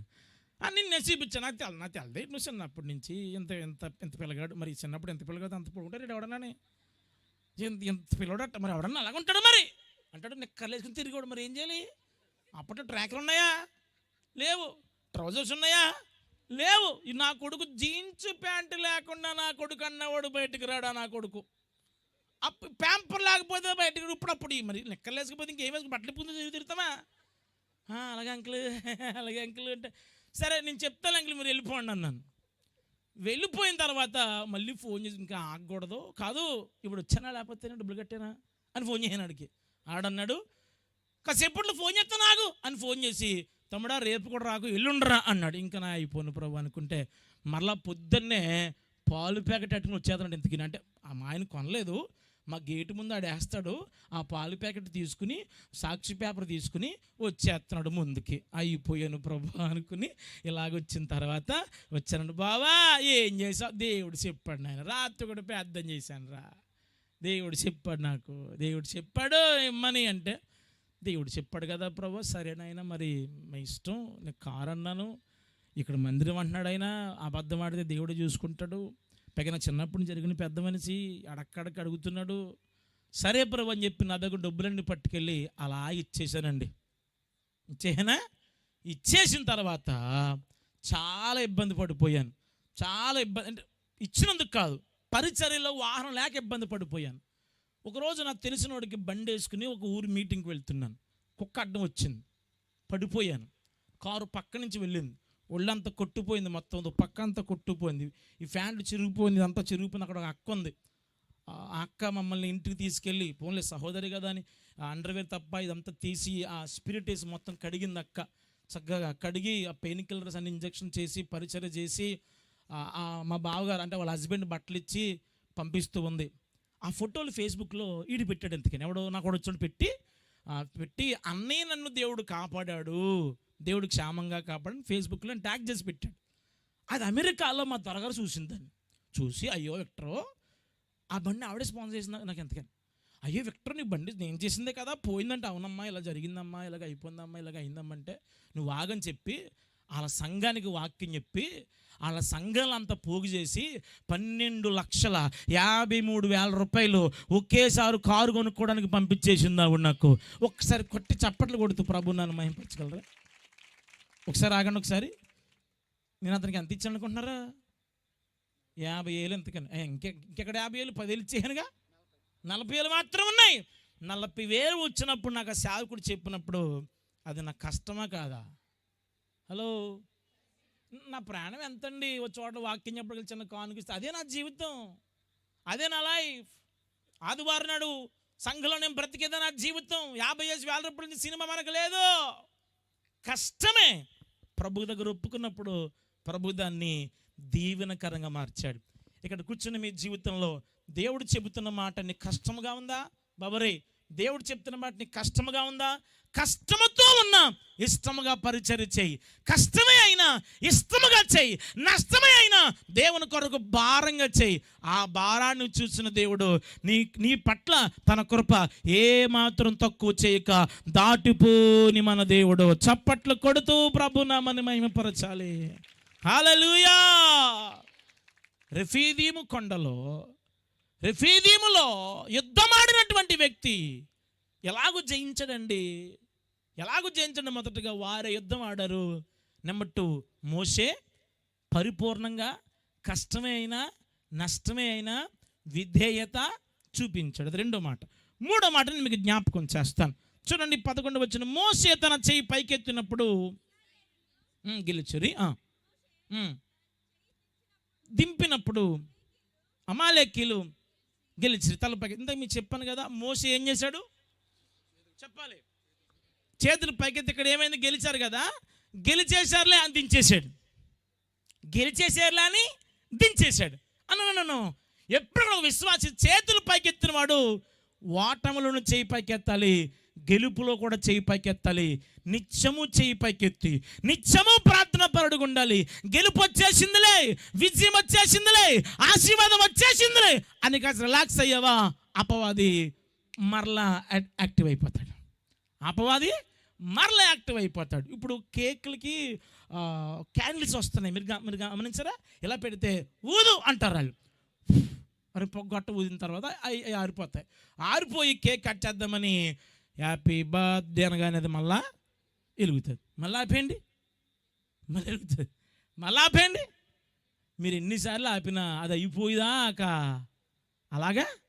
కొన్నిసార్లు అపవాదండి ఏదో ఒక్కసారి జయించేశాను కదా అంటే కుదరదు. నువ్వు 9th క్లాసులో జయించావా, 10th క్లాసులో మరలా వస్తాడు. 10thలో జయించావా, ఇంటర్లో వచ్చేస్తాడు. ఇంటర్లో జయించావా, పెళ్ళయ్యకు వచ్చేస్తాడు. పెళ్ళయ్యకు వచ్చావా, ముసుల్దాను అయిన తర్వాత కూడా వస్తాడు. నిత్యము నీవు ఒక అమాలేకీయుడు శోధనలో మనల్ని పెడుతూనే ఉంటాడు. చాలామంది ఏమనుకుంటారంటే 8th క్లాసులో ఆ అమ్మాయి ఏ ప్రేమలోనూ పడదు, ఆడు ఏ ప్రేమలోనూ పడ్డు. భర్తకు తొలి 5 సంవత్సరాలు చాలా నమ్మకంగా ఉంటారు. పెళ్ళైన కొత్తలో ఆ అల్లం టీ ఇచ్చిన, బెల్లం టీ ఇచ్చిన, గ్రీన్ టీ లాగా ఇచ్చిన, ఏమి ఇచ్చినా చాలా బాగుందని అంత తాగేసే వాళ్ళు ఉంటారు. టైం అయిన తర్వాత ఎల్లుకోల్ది 10th క్లాసులో పడిపోయిన ఆడపిల్ల ఇంటర్మీడియట్ పడిపోద్ది. అందుకని నువ్వు ఒకడికే పడిపోతావా, 4-5 బ్రహ్మాండంగా పడిపోతావు. ఇన్స్టాగ్రామ్లో ఒకడికి పడిపోతావు. మొహం పుస్తకం తెలుగులో ఫేస్బుక్లో ఒకటి పడిపోతావు. గుళ్ళో ఒకటి పడిపోతావు. మళ్ళీ అంత కాదని అమ్మ ఇంటికి వెళ్తా అప్పుడప్పుడు అక్కడ ఇంకొకటికి పడిపోతావు. ఈ నలుగురిని వదిలేసి పరిశుద్ధ వివాహంలో ఇంకొకరిని పెళ్లి చేసుకుంటావు. బిల్లే నువ్వు ఖాళీగా ఉండవా? మామూలుగా మనలో మనమాట ఖాళీగా ఉండవా? ఇంక అత్తమారి పులిహోర వేచ్చాను నువ్వు. రే నాతో మాట చెప్పండి. యెహోవా అందరూ చెప్పరా, యెహోవా ఎన్నటన్నటికి నీ మందిరమునకు పరిశుద్ధతయే అనుకూలము. ఒక ఆడపిల్లగా నీకు ఆస్తి ఏంటో చెప్పనా? మీ నాన్నగారు సుకన్య సమృద్ధి పథకంలో డబ్బులు దాయడం కాదు. ఒక ఆడపిల్లగా నీకు ఆస్తి ఏంటో చెప్పనా? మీ నాన్నగారు అంగరంగ వైభవంగా మీ అమ్మ మీ నాన్న తినకుండా, షుగర్ వచ్చిన మందులు వేసుకోకుండా, హాస్పిటల్కి వెళ్తే పెద్ద పెద్ద డబ్బులు వేస్తారేమోనని ఏదో ఆర్ఎంపీ డాక్టర్తో చిన్న చిన్న మందులు వేసుకుని కష్టపడి అప్పులు చేసి వారు సుఖం కోరుకోకుండా, వాళ్ళు తినకుండా, మంచి మంచి ఆహారం తినకుండా, మంచి మంచి వస్తువులు కొనుక్కోకుండా, ఏమీ లేకుండా అలాగే మగ్గి నీకు డబ్బులు పెడతావు. ఎందుకు చెప్పనా? నువ్వు బాగుంటావని. అలాంటి ఉన్నంత మాత్రం గొప్పదనం అయిపోవు. ఇప్పుడు చెప్పనా, ఒక ఆడదానిగా నీకు ఆస్తి ఏంటంటే నీ పరిశుద్ధతయే నీకు ఆస్తి. దేవునికి స్తోత్రం. తొక్క ఎర్రగా ఉండడం కాదు ఆస్తి అంటే, జుట్టు ఎంత పొడుగు ఉండడం కాదు ఆస్తి అంటే, మీ వెనకాల బోళ్ళంత ఆస్తి ఉండడం కాదు నీకు ఆస్తి అంటే. మా పెళ్ళికండి 16 మంది వచ్చారండి, మాకు సార్ 2 ట్రాక్టర్లు తిల్లారు, అది కాదు నీ ఆస్తి అంటే. కొంచెం ఓపెన్గా మాట్లాడినా, పెద్దలు నన్ను దయచేసి క్షమించాలి, కొంచెం ఓపెన్గా మాట్లాడుతున్నాను. ఏమిటి పరిశుద్ధత అంటే నీ మొదటి రాత్రి నువ్వెక్కేటువంటి పరుపు కళంకము లేనిదిగా ఉండడమే నీకున్న గొప్ప ఆస్తి. నీ అమ్మతనము కాపాడుకోవడమే నీకిచ్చిన ఆస్తి. కొట్టాలి మరి చప్పట్లు దేవుడికి మహిమకరంగా. హల్లెలూయా. ఇది కాదని అవకాశం ప్రతిసారి పందిలాగా పొర్లేసేసి లాస్ట్లోకి వచ్చి దేవా పాపిని అంటే కండ్రకి చుమ్మేడా దేవుడు? గోడినేసో 2 తొక్కులు తొక్కడా? అయినా నువ్వు ఇంకా క్షేమంగా ఉంటున్నావు. మరలా చెప్తున్నాను, తన కృప మన పట్ల దాటిపోలేదు. దేవునికి స్తోత్రం చెప్పండి. అందుకు ఒక వ్యక్తి నిత్యము చేతులు పైకెత్తాలి. గెలిచేసాం కదని కిందకి దించేస్తే వాడు మరలా నీ మీదకే వస్తాడు. ఆడు చచ్చిదాకా శాశ్వతముగా నువ్వేం చేయాలి? ప్రార్థనలో అతన్ని చంపుతుండాలి. ఇక్కడ మీరు మాట గమనించాలి, అమాలేకుని దేవుడు చంపలే, కానీ ఎలాగో జయించాలో మాత్రం దేవుడు మార్గాన్ని నేర్పించాడు. అన్న నీ సేవకు కూడా ఆటంకంగా ఉండొచ్చు. నీ సేవలో ఆ విశ్వాసి సంఘాన్ని గలిబిలు చేసేసి నీకు పక్కలో బళ్ళు పోట్లు ఉండొచ్చు. ఆవిడ దేవుడు సంపడు తీయడు. మనకు మాత్రం ఆవిడని ఎలాగూ జయించాలో జ్ఞానం ఇస్తాడు. అదే పిలుపులో ఉన్న మహత్యం అంటే. దేవునికి స్తోత్రం కలుగునుగాక.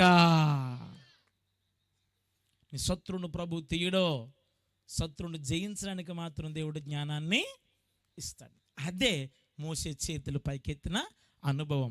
మొట్టమొదటిగా మోషే రెఫీదీము బండలో తమ సాక్ష్యమును పోకుండా వారు ఎలా యుద్ధం చేశారంటే, మొదటిగా వారే యుద్ధము చేశారని చెప్పాను. రెండవదిగా వారే విధేయత చూపించాడు యెహోషువ. మూడవదిగా ఏమయ్యింది? 12వ వచనం, మోషే చేతులు బరువెక్కగా ఒక రాయి తీసుకుని కూర్చుండుటకై ఇలా చూడండి ఒకసారి. ఇప్పుడు ఈ రాయి ఎందుకంటారు అసలు వీళ్ళకి? అమ్మ ఇలాగా ఈ రాయి ఎందుకంటారు అసలు వీళ్ళకి? ఈ రాయి ఎందుకు అంటే ఇలా చూడండి. ఎవరైనా అంట్లు తోముతారా మీరు? వాషింగ్ మెషిన్ ఉంది కాబట్టి వాషింగ్ మెషిన్ వాడుతున్నారు. త్వరలో అంట్లు మిషన్ వచ్చేసిందానికి అది కూడా కొనేసుకుంటారు మన వాళ్ళు. వచ్చేసిందా? ఏసు రక్తం ఏ జయం. ఇది మా ఆవిడ తెలియకుండా ఉండును కాక. వినపడిపోయిందా మీకు? ఇప్పుడు అంట్లు తోముతారు కదా, ఇలా వంగండి ఒకసారి. 2 గ్లాసులు అయ్యేటప్పటికి ఇది పట్టేస్తుంది. ఇంకా ఎలా ఉన్నవాళ్ళు ఇంక పైకి లేకరా ఇంక మీరు. అప్పుడు ఏం చేయాలి? రాయి సపోర్ట్. ఇది ఎవరు?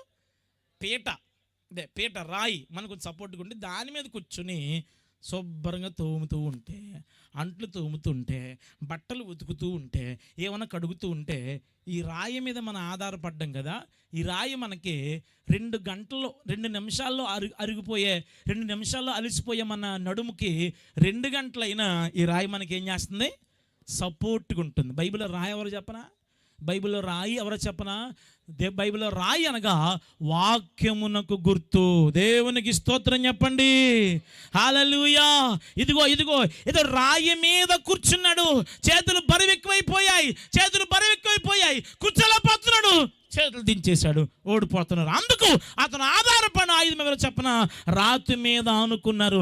ఎవరు ఈ రాయి అంటే ఈ నిషేధించబడిన రాయి, మూలకు తలరాయి అయిన ఈ క్రీస్తు మీద ఆనుకున్నవారు రెఫీదీములో సాక్ష్యపు బండకు వ్యతిరేకంగా పనిచేస్తున్న వారి మీద వారు విజయాన్ని సాధిస్తారు. 2 చేతులెత్తి దేవునికి స్తోత్రం. అది సంగతి. అక్కడ ఎలాగెలగా రాయి మీద అతను కూర్చుని, దట్ మీన్స్ అతడు దేవుని మీద అతను ఆనుకున్నవాడు, ఆధారపడినవాడు. అమ్మ, నువ్వు ఎవరి మీద ఆధారపడుతున్నావు? సాక్ష్యం అనే బండ మీద నువ్వు జయించడానికి దేవుని మీద ఆధారపడుతున్నావా? కొందరు జోబీలో బ్యాంకులో 10 లక్షలు కనుక ఉన్నాయనుకోండి, ఖచ్చితంగా పెళ్లి కోసం ప్రార్థన చేయరు. దేని చెప్తారు? అప్పుడప్పుడు యోనో SBI బ్యాంక్ మీకు సదా మీ సేవలో ఉంటుంది అనగానే నెంబర్ కొట్టి 10 లక్షలు ఉన్నాయా, అమ్మయ్య 10 లక్షల పిల్లల పెళ్ళి అయిపోద్ది అనుకుంటారు. కానీ 10 లక్షలు ఉన్న దేవుని మీద ఆధారపడే వాళ్ళు లేరు. ఒకప్పుడు గొడవ అయిందనుకోండి, అత్తగారికి మామగారికి ఎవరికైనాని, కోడల్లో గదిలోకి వెళ్ళి అని ముక్తములు ఎగరేసి ఏడుతుండేవారు. ఎవరు? మా అమ్మమ్మల కాలంలో. మా అమ్మల కాలంలో ఏం చేసేవారంటే, వాళ్ళు హాల్లోకి వచ్చి నా బతికి ఇంతే, నా కర్మ కాలిపోయి నేను చేసుకుని నాశనం అయిపోయాను అని చీపురు గడ్డ తీసుకుని వాళ్ళు తుడిచేవారు. ఇప్పుడు తరం వచ్చిందే దెబ్బలాటైన వెంటనే ఫేస్బుక్ తీసి, మా అత్తగారిని నమ్మకూడదు, మా అత్తగారు రాక్షసి, మా ఆయన అర్ధరూపాయకు పనికిరాడు అని అర్జెంటుగా స్టేటస్ పెట్టేస్తారు. ఎవరి మీద ఆనుకుంటున్నారు మీరు? దేవుని మీద ఆనుకుంటున్నావా? శ్రమలు వచ్చినప్పుడు ప్రభు మీద ఆనుకున్నావా? ఆగండి. మోసే ఎవరని చెప్పాను ఇందాక? ఐగుప్తులో చదువుకున్నవాడు. ఐగుప్తులో చదువుకుని ఏం చెప్పాను? ఆగా ఎంతమంది డీల్ చేస్తా, నాకు ఇదిగో వినగలండి అని తన జ్ఞానాన్ని అస్సలు వాడలేదు. తనకున్న విద్యను కొంచెం కూడా వాడకుండా he has radically relied on God. That's all the victory is guaranteed. దేవుని మీద పరిపూర్ణంగా నమ్మాడు, విజయం అనే దెబ్బకు వచ్చేసింది. దేవునికి స్తోత్రం కలుగును గాక. బైబిల్లో మీకు క్లాసికల్ ఎగ్జాంపుల్ చెప్పనా? వద్దు అన్నవారు అందరూ హల్లెలూయా. ఇలా మారింక మీరు అలేలి అన్న నేను చెప్పేస్తాను. నేను ఫిక్స్ అయిపోయి ఏం చెప్పాలా? ఆగండి. ఒకరోజు అక్కడ యేసు ప్రభు ఉన్నాడు. వీళ్ళేమో వాడే పడవేసుకుని వెళ్ళిపోతున్నారు. అల్లల్లపైనే నడచిన నాదు యేసయ్యా అంటూ వెళ్ళిపోతున్నారు. ఇలా గాలి తుఫాను వచ్చేసింది. అనవసరంగా యేసు ప్రభు మాటకు వచ్చేసాం. ఈ తుఫాను మీద ఎలాగా ఇలా జాలర్లు కదా, తుఫాను ప్రభావం వీళ్ళకి తెలుసు. తుఫాను వస్తే ఎంత కష్టంగా వస్తే నష్టం వీళ్ళకి తెలుసు. వీళ్ళు జాలర్లు కదా, కాబట్టి వీళ్ళు భయపడిపోతున్నారు. ఇలాగ దేవుడు నల్లగా ఉంది బ్యాగ్రౌండ్ మొత్తం అంతా, తెల్లబట్టలు వేసుకుని వచ్చేతన వాళ్ళ దగ్గరికి 4 జాముల్లో, రాత్రి 4వ జాములో నీటి నడుచుకుంటూ ఇలాగ వచ్చేస్తుంటే వీళ్ళు భూతమని ఆగండి ఇప్పుడు చెప్తాను. భూతమని భయపడిన తర్వాత ప్రభు ఏమన్నా భయపడకు, నేను బాబు నేను రోజు తిరిగి యేసు ప్రభుని అనాలా? అలా అనాలా? నేనే అంటే ఏమనుకోవాలి వాళ్ళు? ఇప్పుడు ఇందాక ఒక ఇంటికి వెళ్ళాం, అది మీ ఇల్లే సార్? ఇందాక ఇంటికి వెళ్ళామా, అది ఎవరి ఇల్లు? మందేనా? ఓకే. ఈ రోడ్డుకి అర్ధరాత్రి వెళ్ళి ఒకేసారి వచ్చాను నేను, తలుపు దబా దబా కొట్టేస్తున్నాను. మీరు వచ్చి ఎవరో అన్నారు, నేనే అంటే ఏమంటారు మీరు? అది కాదు పద్ధతి. అయ్యగారు నేను విక్టర్ బాబు రండి మొన్న వచ్చాను కదండి అయ్యగారు అంటే, అయ్యగారు అదే ఇలాగొచ్చారా అని అడుగుతాడు ఆయన. అర్ధరాత్రి వేళ గాలి తుఫాన్ వచ్చి చీకట్లో మునిగిపోతుంటే నేనే, ఇది ఎక్కడ కూడా నేనేనంట. అప్పుడు పేదరు గారు అంటారు, ప్రభు నువ్వే అయితే నీకులాగా నడిచే అవకాశం ఈ ప్రభు అన్నాడు. ఆగండోరే ఒక పాయింట్ చెప్తాను. ఇక్కడేమో యేసు ప్రభు నిలబడి ఉన్నాడు, ఈయనేమో ఒక అడుగు వేసాడు, మునిగిపోలేదు. బాగానే ఉందన్నయ్యో, తిరిగేస్తున్నాను నేను. ఇంకో అడుగు వేసాడు, ఒరే నేనే బాబు వచ్చేస్తుంది మనకి. ఇంకోటి వేసాడు, అక్కడేమో యేసు ప్రభు, ఇక్కడేమో పడవ. చూసి అల్లిపోయి మునిగిపోతుండే. ఏం చేయాలి అప్పుడు? మునిగిపోతాడు ఏం చేయాలి? జాలదు కదా, ఈత కొట్టుకుంటూ వెనక్కి వెళ్ళిపోయి పడవెక్కి, అమ్మ బాబోయ్ నిన్ను నమ్ముకుంటే కుక్కతో కట్టుకుని గోదావరి తొట్టే అనాలా? అలా అనకుండా ఈత కొట్టాల్సిన వాడు, తన జ్ఞానం మీద ఆధారపడాల్సిన వాడు ఈత కొట్టలేదు, జ్ఞానం మీద ఆధారపడలేదు, రెక్కల బలం మీద ఆనుకోలేదు. రక్షించే దేవుని తట్టు చేతులు పైకెత్తాడట. దేవుడి అతను మునిగిపోతున్న చోట నుంచి పైకి లేపాడు. ఎందుకంటే పేతురు దేవుని మీద ఆధారపడినవాడు. కొట్టాలి మరి చప్పట్లు దేవుడికి మహిమకరంగా. హల్లెలూయా. అలాగ మనం దేవుని మీద ఆనుకునే వారంగా ఉండాలి. నీ భర్త నువ్వే సంపాదించేసుకోకు, దేవుడు ఇచ్చేదాకా ఆధారపడు. నీ కాళ్ళు నువ్వే సంపాదించేసుకోకు, దేవుడు ఇచ్చేదాకా తాగు. ఇప్పుడు ఒక మనసు ఉండాలి. ఊరు పెళ్ళికి వెళ్తావా, అక్కడ పిల్ల పాట పాడుతుందా, ఆ పిల్లనే చేసుకుందాం అనుకుంటావా? మళ్ళీ అక్కడి నుంచి పక్క వెళ్ళిపోతావా, అక్కడ ఎవరో పిల్ల ఐస్ క్రీమ్ ఉంటుందా, ఆ పిల్లనే చేసేసుకుందాం అనుకుంటావా? బాబు నువ్వేనా సొలొమోన్ మహారాజు పెట్టి మళ్ళీ సొలొమోన్ మహారాజు దిక్కులేదు అంతకని.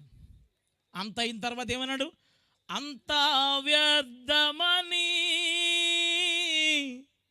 వ్యర్థులైరందరో. వద్దులే, అవుతుంది, కంగారు పడద్దు.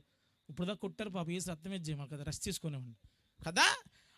వీళ్ళకే దిక్కు దిమానం లేదు. ఒరే బాబు నువ్వు ఆధారపడకు, దేవుడు ఇస్తాడు నీకు. రెండు పండిస్తే చెప్పనా, కార్యేషు దాసి శరణేషు మంత్రి భోచేషు మాత లాంటి భార్యను ప్రభు నీ లైఫ్లో ఇస్తాడు.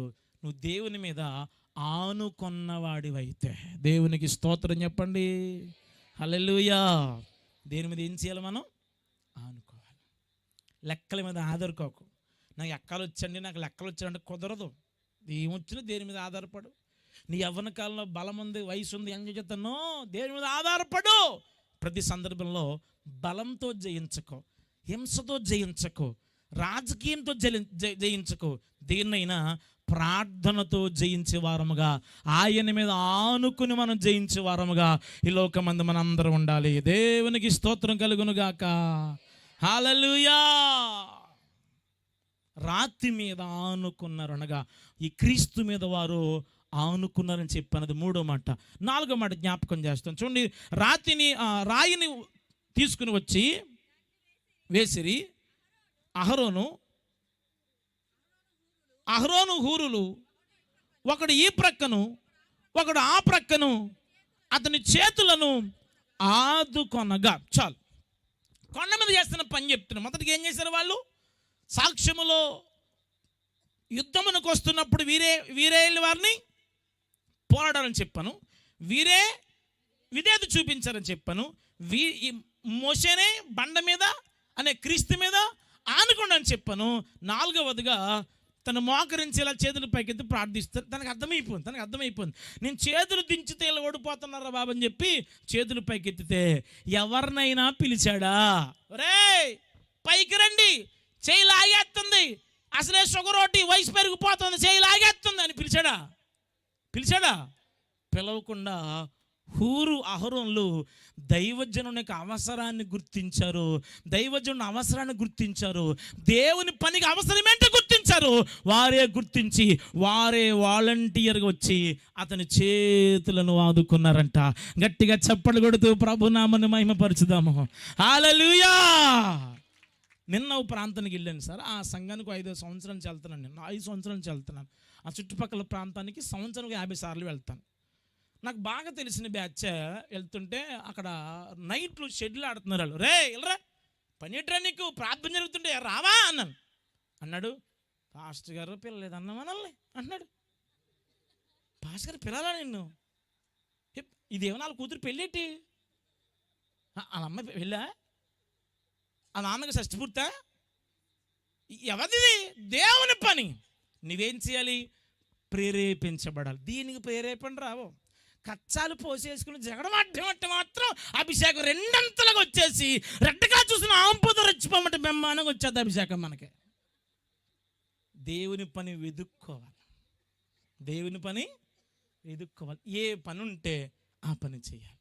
ఏ పని ఉంటే, నేను దేవుని సేవకుడిగా చెప్తున్నాను సార్. భక్తులు నిలబడ్డారు ఈ చోట, లైవ్లో ఉన్నాను, అయినా పర్లేదు చెప్తున్నాను. చాలా సందర్భాల్లో సభలు జరుగుతుంటే నన్ను ఎవరు పిలవకపోతే, ప్రభువా ఈ సభలు బాగా జరుగుతున్నాయి, దీవించిన ఆయన, నన్ను ఏదో ఒక మూలన కూర్చోబెట్టవా, నాకు ఏదో పని ఇవ్వా అని ప్రార్థన చేసేవాడిని. అక్కడ కాంగ కొట్టేవాళ్ళు. ఇప్పుడు ఇంకో ఆర్కెస్ట్రా, అప్పట్లో డ్రమ్ము కాంగే కదా మనకి. కాంగ కూడా లేదు, డ్రమ్మే. కనీసం ఆ డ్రమ్ము కొట్టే అవకాశం ఉంటే అప్పటికే రాజకీయవేత్తలు పెరిగిపోరండి ఆయా సంఘాల్లో. ఈ డ్రమ్ము కొడుతుంటే ఆడికంటే బాగా కొడుతుంటే డ్రమ్ము లాగేసుకుని అందుకు అందరు కళ్ళు మూసుకుని వ్యాపించి చేస్తుంటాను. కాంగ కొడుతుంటేనేమో కుర్రోళ్ళు ఇది మా ఎంఎస్ స్పాన్సర్ చేసింది ఇంకెవరు కొట్టకూడదంట అని కూడా ఆడింతకని.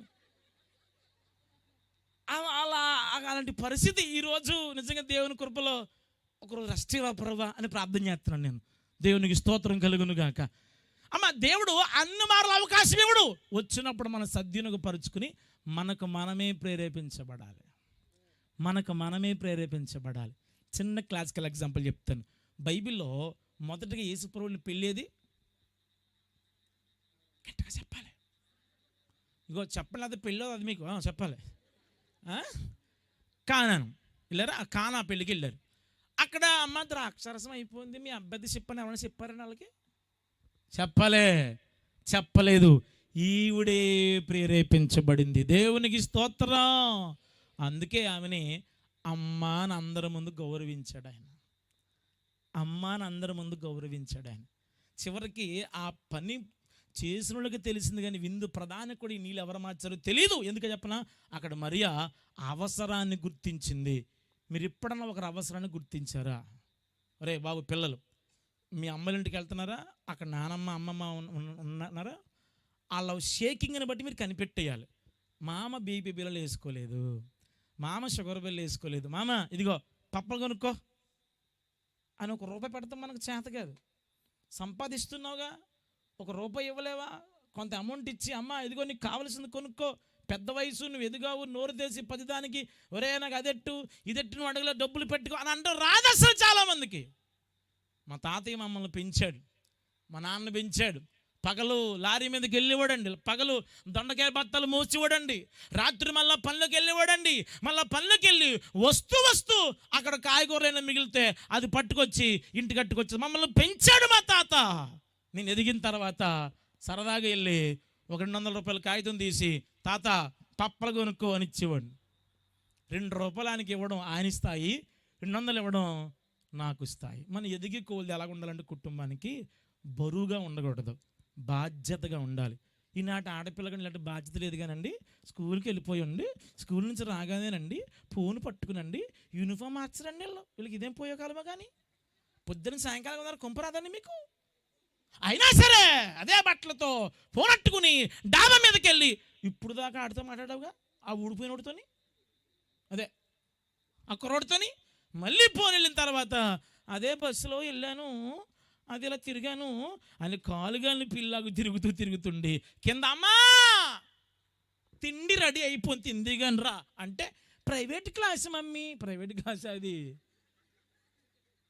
కదా. ఇంటికి వచ్చావంటే అమ్మ హెల్ప్ చేయి, ఏదో పని పుడుక్కో, నాన్న పాప కష్టపడొచ్చుంటాడు, ఏదో తలకు నూనె రాయి, బట్టబుర్ర అయినా పర్లేదు, 4 ఎకరాలు ఎగిరిపోయినా పర్లేదు, 2 ఎకరాలు ఉన్నా పర్లేదు, నూనె రాసి నాన్న నేను మసాజ్ చేస్తుందా అని రాసి, నాన్నగారు పడుకునేటప్పుడు ముసలోళ్ళు కాళ్ళు ఎక్కడ అరికాళ్ళు కనుక నూనె రాశారనుకోండి మంచి నిద్ర పడుతుంది వాళ్ళకి. ఇది రాదండి అబ్బాబే, ఇలాంటి వాటికి ప్రేరేపణ రాదు. ఏమన్నా గొడవ వస్తే మాత్రం దానికి వస్తుంటే ఒక్క మాట, హూరు అహరోనుల్ని ఎవరో పిలవలేదు, వాళ్ళే ప్రేరేపించబడ్డారు. వారికి వారే ప్రేరేపించబడ్డాడు కనుక అహరోను అభిషేకించబడినవాడు తరతరములకు ప్రధాన యాజకుడుగా దేవుడు నిలబెట్టాడు. దేవునికి స్తోత్రం కలుగును గాక. అది సంగతి అక్కడ. ఇప్పుడు ఎన్ని మాటలు చెప్పిన, మొదటగా మనమే చెప్పాలి, మనమే పోరాడాలి, తర్వాత విధేయత చూపించాలి, తర్వాత రాయి మీద కూర్చున్నాడంటే దేవుని మీద ఆనుకున్నాడని చెప్పాను. 4వదిగా చెప్పాలి, ఎవ్వరు చెప్పకపోయినా వారికి వారు ఏం చేయబడ్డారు, ప్రేరేపించబడ్డారు. చివరి మాట చెప్పి నా వాక్య ముగింపులకు నేను తీసుకొస్తాను. నిజంగా ఇప్పుడు చివరి మాట చెప్తాను. చూడండి 15 వచ్చిన చదివిన తరువాత 15 వచ్చింది. అమ్మా ఆగరా తర్వాత దేని తర్వాత ఇలాగైతే కుదరదు అన్నా కదా, తలపెక్కిదని చెప్తానులే. Thank you. తరువాత చూడరా, తరువాత అన్నాడంటే యుద్ధం అయిపోయిన తరువాత రాస్తున్నారు. ఎందుకని ఎక్కడ హృదయం అనే పలక మీద స్కూల్కి వెళ్తున్నారా, కప్పల బడికి వెళ్తున్నావా, ఉప్మా బడికి వెళ్తున్నావా, పెన్ మీదరా డిక్టేషన్ వచ్చిందా, స్కూల్లోని డిక్టేషన్ పెడతారా, మరి రాయాలి అమ్మా. మంచోళ్ళు బాబు, అడుగు బైబిలే లేదు అడిగి, అది లెక్క. ఒరే వచ్చే కిస్మిస్కి నువ్వు బట్టలు కొనుక్కోకుండా బైబిల్ కొనుక్కో బాబా, బైబిల్ కొనుక్కుని ప్రసంగం రాసుకో. రైట్. చూడండి 15 వచనంలో తరువాత అన్నాడు. దేని తర్వాత అంటే యుద్ధము తరువాత. అమ్మ చూడరా, యుద్ధము తరువాత బలిపీఠమును కట్టి, చాలు దేవునికి స్తోత్రం కలుగును గాక. ఇదిగో 5వ మాట చెప్తున్నాను. మోషే ఇదంతా అయిపోయిన తర్వాత రెఫీదీము కొండలో తన సాక్ష్యం నిలబడిన తర్వాత he was building an altar for the glory of God. దేవుని కొరకు ఒక బలిపీఠమును కడుతున్నాడు. దేవునికి స్తోత్రం. ఏం చేస్తున్నాడు చెప్పాలి, ఏం చేస్తున్నాడు?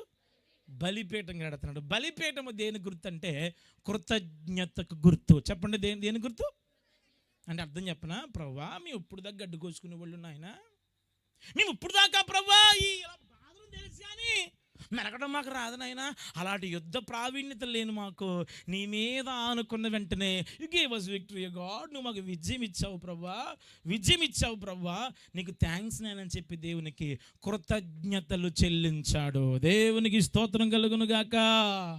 5వదిగా ఇక్కడి నుంచి వెళ్తూ కాదు అజో పిల్లాడు చాలా బాగా చెప్పాడే, ఇది కాదు అక్కడ పిల్ల పాడింది కదా, ఆ చీర అక్కడికి కొందంటే ఎక్కడికి కొన్నా, ఇది కాదు అదేంటిది 3 రోజులు సంవత్సరం అంతా తింటున్నారు, ఒక ముద్ద ఇవాళ పాటలు గారు సిగ్నమ్మ అలాగే పెట్టలేదా, మొక్క బామ్మ కానీ బాగా పడకలేదు ఇంకానే అని మాట్లాడకుండా వెళ్ళిపోకుండా వెళుతూ స్తుతిస్తూ ఇంటికి వెళ్ళండి, ప్రభుని ఆరాధిస్తూ ఇంటికి వెళ్ళండి.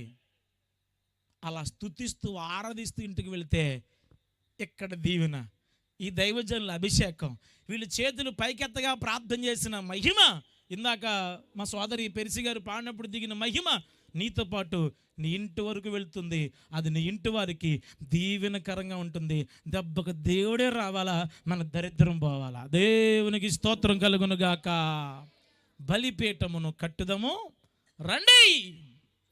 ఈ బలిపీఠం మనకి ఇవ్వడానికి, ఈ బలిపీఠం మనకి సజీవయాగంగా మనం అర్పించడానికి నా ప్రభు ఈ లోకానికి వచ్చాడు, రక్తాన్ని కార్చాడు, ప్రాణాన్ని పెట్టాడు, సమాధిని జయించాడు, తిరిగి లేచాడు.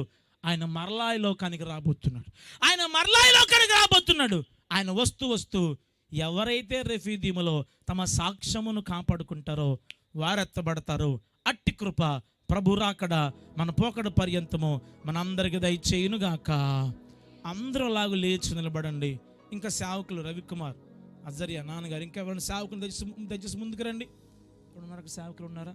ఉంటే అందరూ సేవకులందరూ ముందుకు రండి. అందరూ సేవకులు లేచి పిల్లరా గమనించండి, అవ్వలేదు ఇంకా కార్యక్రమం, కళ్ళు మూసుకునండి. ఇది మంచి సమయం, ఇది వాక్యం విన్ను ఎంత మంచిదో పైకొచ్చి వాక్యం వెండి ఎంత ప్రభు దగ్గర ఒప్పుకోడు ఇంకా మంచిది. వెనకాల తమ్ముడులు అటు ఇటు తిరగొద్దు, కళ్ళు మూసుకు 2 చేతులు పైకెత్తండి. నువ్వు తనకు రాది పాట. కళ్ళు మూసుకుందాం ఒకసారి, 2 చేతులు ఎత్తుదాం, కళ్ళు మూసుకుందాం. 2 చేతులు నా ఎడమ వైపు ఉన్నవారు ఆడవారు చేతుల పైకెత్తాలి. అక్క అమ్మ వెనకాల తల్లుడు చేతుల పైకెత్తాలి. కుర్రోళ్ళు తిరగొద్దు అటు ఇటు కూడా, కళ్ళు మూసుకు. వీడియోలు చూసుకుంది కానీ హల్లెలూయా స్తోత్రాలు ప్రభువా. ఎగటు కలిగే ఈ లోకమేగా, యుగ యుగాలు నీతో నుండుగా, నీ గుడారములో నుందునుగా, నీ కొరకే నే వెదకేను దేవా, నాకొకసారి కనిపింపరావా. స్వరమెత్తి పడతల. నీ కొరకే నే వెదకేను దేవా,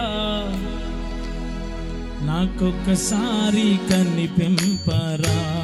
ప్రభు మొరవినా చప్పట్లు కొడుతూ, నీ కొరకే నే వెదకేను దేవా, నాకొకసారి కనిపించరా. చేతులు పైకెత్తి చప్పట్లు కొట్టండి అందరు. 2 చేతులు పైకెత్తుతూ చప్పట్లు కొడుతూ బలిపీఠముతో సభలు ముగిద్దాం. ప్రభు మొరవినవా, ప్రభు మొరవినవా, నీ కొరకే నే వెదకేను దేవా, నాకొకసారి కనిపించరావా, నాకొకసారి కనిపించరా. చేతులు దించేశారు చాలా మంది. అమ్మా ఇదే చివరి సమయం, అనుకూలమైన సమయం. చప్పట్లు కొడుతూ ప్రభువా నీ కొరకు వెతుకుతున్నానయ్యా, ఈ రెఫీదీము కొండలో ఉన్నానయ్యా, సాక్ష్యమును కోల్పోయి స్థితిలో ఉన్నానయ్యా, ప్రమాదకరమైన పరిస్థితిలో ఉన్నానయ్యా, సహాయం చేయనయ్యా అంటూ ఆమేన్ గ్లోరీ.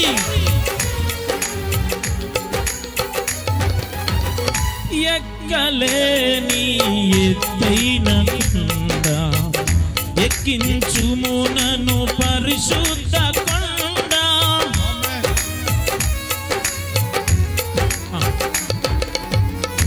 ఎక్కలేని ఎత్తైన కొండ ఎక్కించుము నన్ను పరిశుద్ధ కొండ, చక్కని ప్రభు నీ మోము చూడ, చక్కని ప్రభు నీ మోము చూడ, నీ కొరకే నే వెదకేను దేవా, నాకొకసారి కనిపించరావా, నీ కొరకే నే వెదకేను దేవా, నాకొకసారి కనిపించ. స్తోత్ర పాడాలి.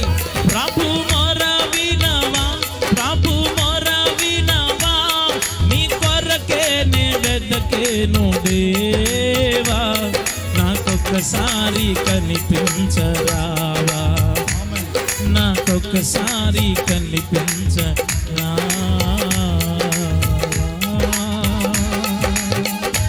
స్తోత్రం.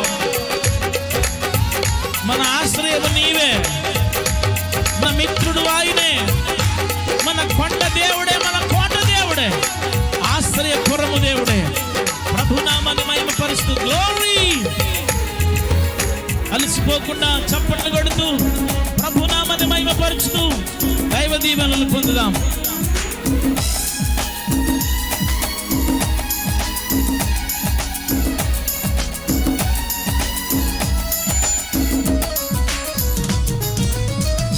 ఎక్కలేని ఎత్తైన కొండ ఎక్కించు కొండ. స్వరమెత్తి పాడండి. ఎక్కలేని ఎత్తైన కొండ ఎక్కించుము నన్ను పరిశుద్ధ కొండ, చక్కని ప్రభుడా, చక్కని ప్రభు నీ మోము చూడ, నీ కొరకే నే వెదకేను దేవా, నీ కొరకే నే వెదకేను దేవా, నాకొకసారి కనిపించరావా, నాకొక్కసారి కనిపించరావా ప్రభువా. బూదిగా అంతమును మర్ర పెడుతున్నాను ప్రభా. ఇదిగో నా యవ్వన కాలపు జీవితం సాక్ష్యమును కోల్పోయి ఉన్నానయ్యా. ఒక భార్యగా, ఒక భర్తగా, ఒక సేవకుడిగా నా సాక్ష్యాన్ని కోల్పోయానయ్యా. నన్ను బలపరచు ప్రభు అంటూ గ్లోరీ. ఆమేన్. దర్శించండి ప్రభువా, ప్రతి ఒక్కరిని దర్శించండి ప్రభువా. స్తోత్రం.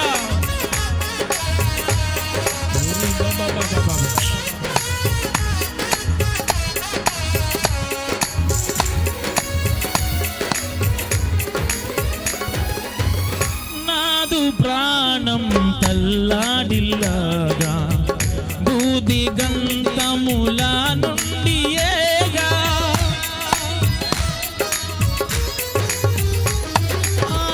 నాదు ప్రాణం తల్లాడిల్లాగా బూది గంతముల నుండి ఏగా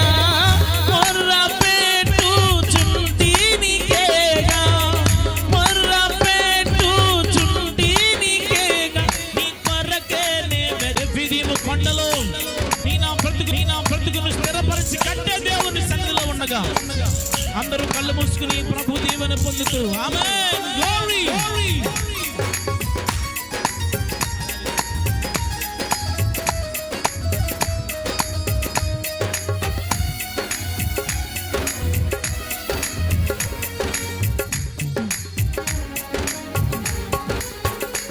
నాకొక్కసారి కనిపించరావా, నీ కొరకేనే వెతకేను దేవా. నాకొక్కసారి కనిపించ. చప్పట్లు చప్పట్లు. నీ కొరకేనే వెతకేను దేవా. నాకొక్కసారి కనిపించ. వెనకలవారు నీ కొరకేనే వెతకేను దేవా. నాకొక్కసారి కనిపించరావా, నీ కొరకేనే వెతకేను దేవా. నాకొక్కసారి కనిపించరావా. రెండు చేతులు ఎత్తుదాము, రెండు చేతులు పైకెత్తుదాము.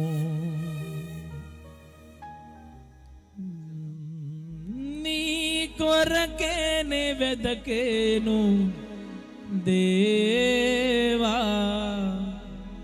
నాకొక్కసారి కనిపించరావా. ఈ మాట చెప్తారు అందరూ దేవుడి దగ్గర.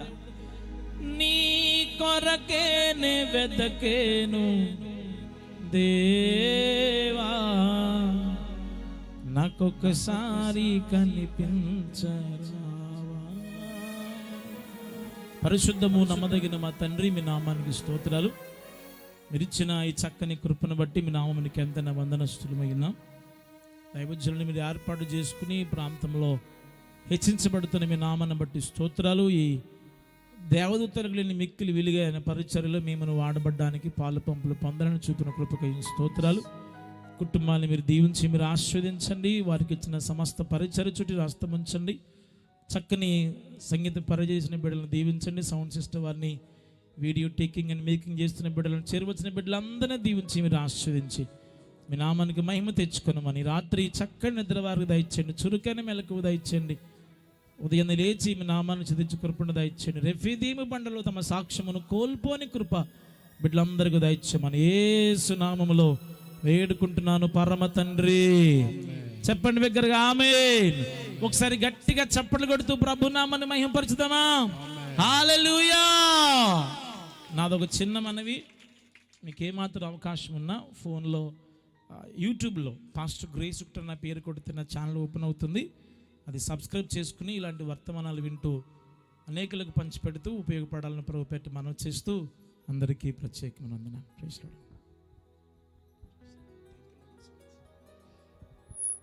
దేవునికి మహిమ కలుగునగాక. మరి తమ్ముడు మరి ప్రేమతో ఆహ్వానించినప్పుడు మరి మన మధ్యలోనికి సమయానికి రావడానికి దేవుడు కృప చూపించారు. అమ్మ దయచేసి ఎవరు వెళ్ళకూడదు. వెనకాల నుంచి మీరు కానుకలు పడితే ఒక పల్లవి చరణం పాడతాం. వెంటనే మీరు కూర్చోండి, ఒక్క నిమిషం కూర్చోండి. అలాగే తండ్రి గారు కూడా కొన్ని మాటలు చెప్తారు. దైవజనులు యూపీ అధ్యక్షులు వెళ్ళకూడదు దయచేసి. దైవజనులే ముందు వెళ్తే విశ్వాసులు ఉండరు, గమనించాలి. దైవజనులు సహకరించండి, ఎవరు వెళ్ళొద్దు.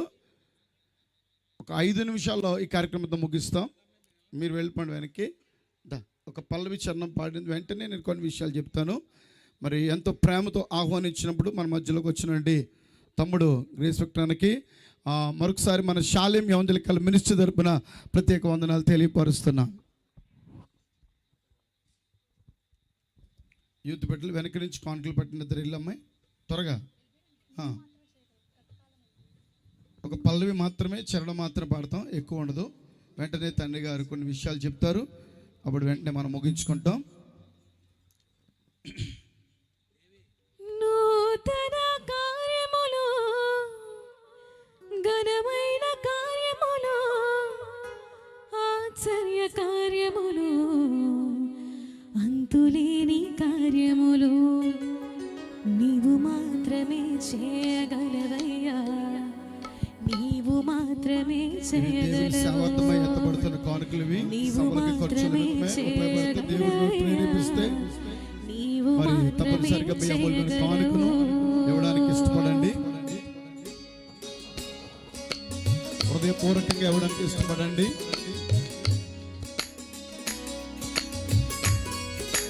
చప్పలు కొడుతూ ప్రభుని స్తుతిద్దాం.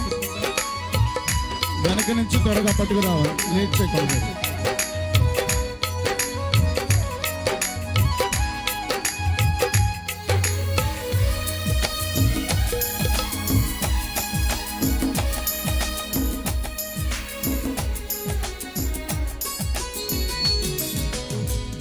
గతకాలమంతయును కాచినావు యేసయ్యా, నీ కృపను మాపై చూపి నడిపించునావయ్యా. గతకాలమంతయును కాచినావు యేసయ్యా, నీ కృపను మాపై చూపి నడిపించినావయ్యా. నూతన కార్యములు, ఘనమైన కార్యములు, ఆశ్చర్య కార్యములు, అంతులేని కార్యములు, నూతన కార్యములు, ఘనమైన కార్యములు, ఆశ్చర్య కార్యములు, అంతులేని కార్యములు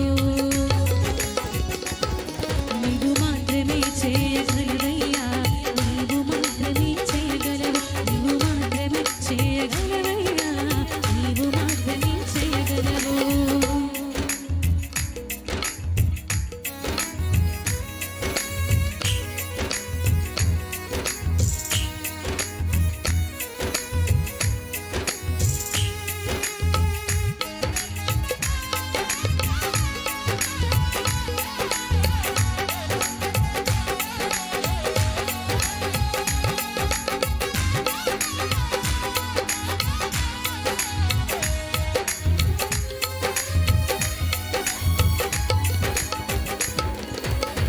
మనుష్యుని పాపము నుండి విడిపించు మార్గము ఏది లేనే లేదయ్యా ఈ ధరణిలో.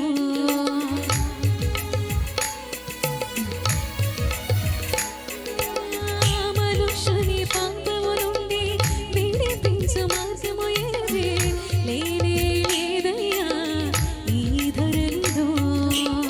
పాపము కడిగి పరిశుద్ధ మార్గముకు నడిపించు దైవం నీవే యేసయ్యా. పాపము కడిగి పరిశుద్ధ మార్గముకు నడిపించు దైవం నీవే యేసయ్యా. నీవు మాత్రమే చేయగలవయ్యా, నీవు మాత్రమే చేయగలవు, నీవు మాత్రమే చేయగలవయ్యా, నీవు మాత్రమే చేయగలవు.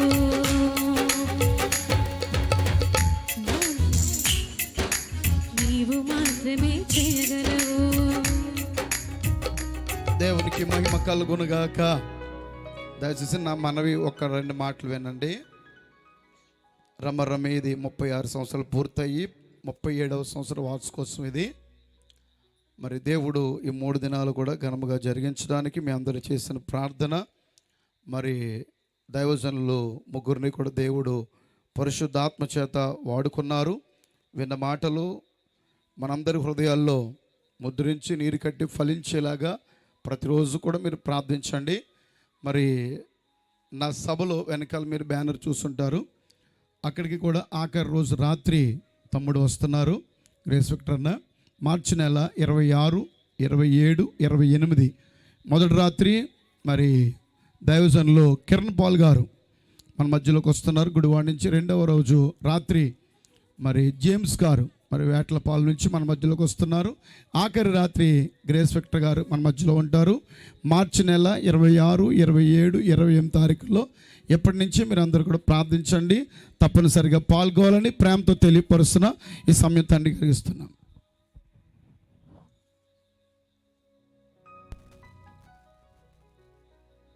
మంచిదండి, మీ అందరికీ నా హృదయపూర్వక వందనాలు. మరి దైవజనులకు కూడా నా ప్రత్యేక వందనాలండి. కొంతమంది దైవజనులు పిలిచాం, వారు పైకి రమ్మంటే రాలేదు. రెండవది వారు వెళ్ళిపోయారు. చాలామంది కానుకలు అనేటప్పటికి వెళ్ళిపోతారండి, ఏంటో తెలియదు. అవండి, అది చాలా చెడ్డ మనసు, బాగా గుర్తించండి. ఎందుకంటే మా సేవకు ఇచ్చేయమని అడగలేదు. ఎక్కడ సభలు చూసినా చూస్తూ ఉంటాను నేను, సేవకులే ముందు వెళ్ళిపోతూ ఉంటారు. మనకు ఎవరెత్తారు కానుకలు?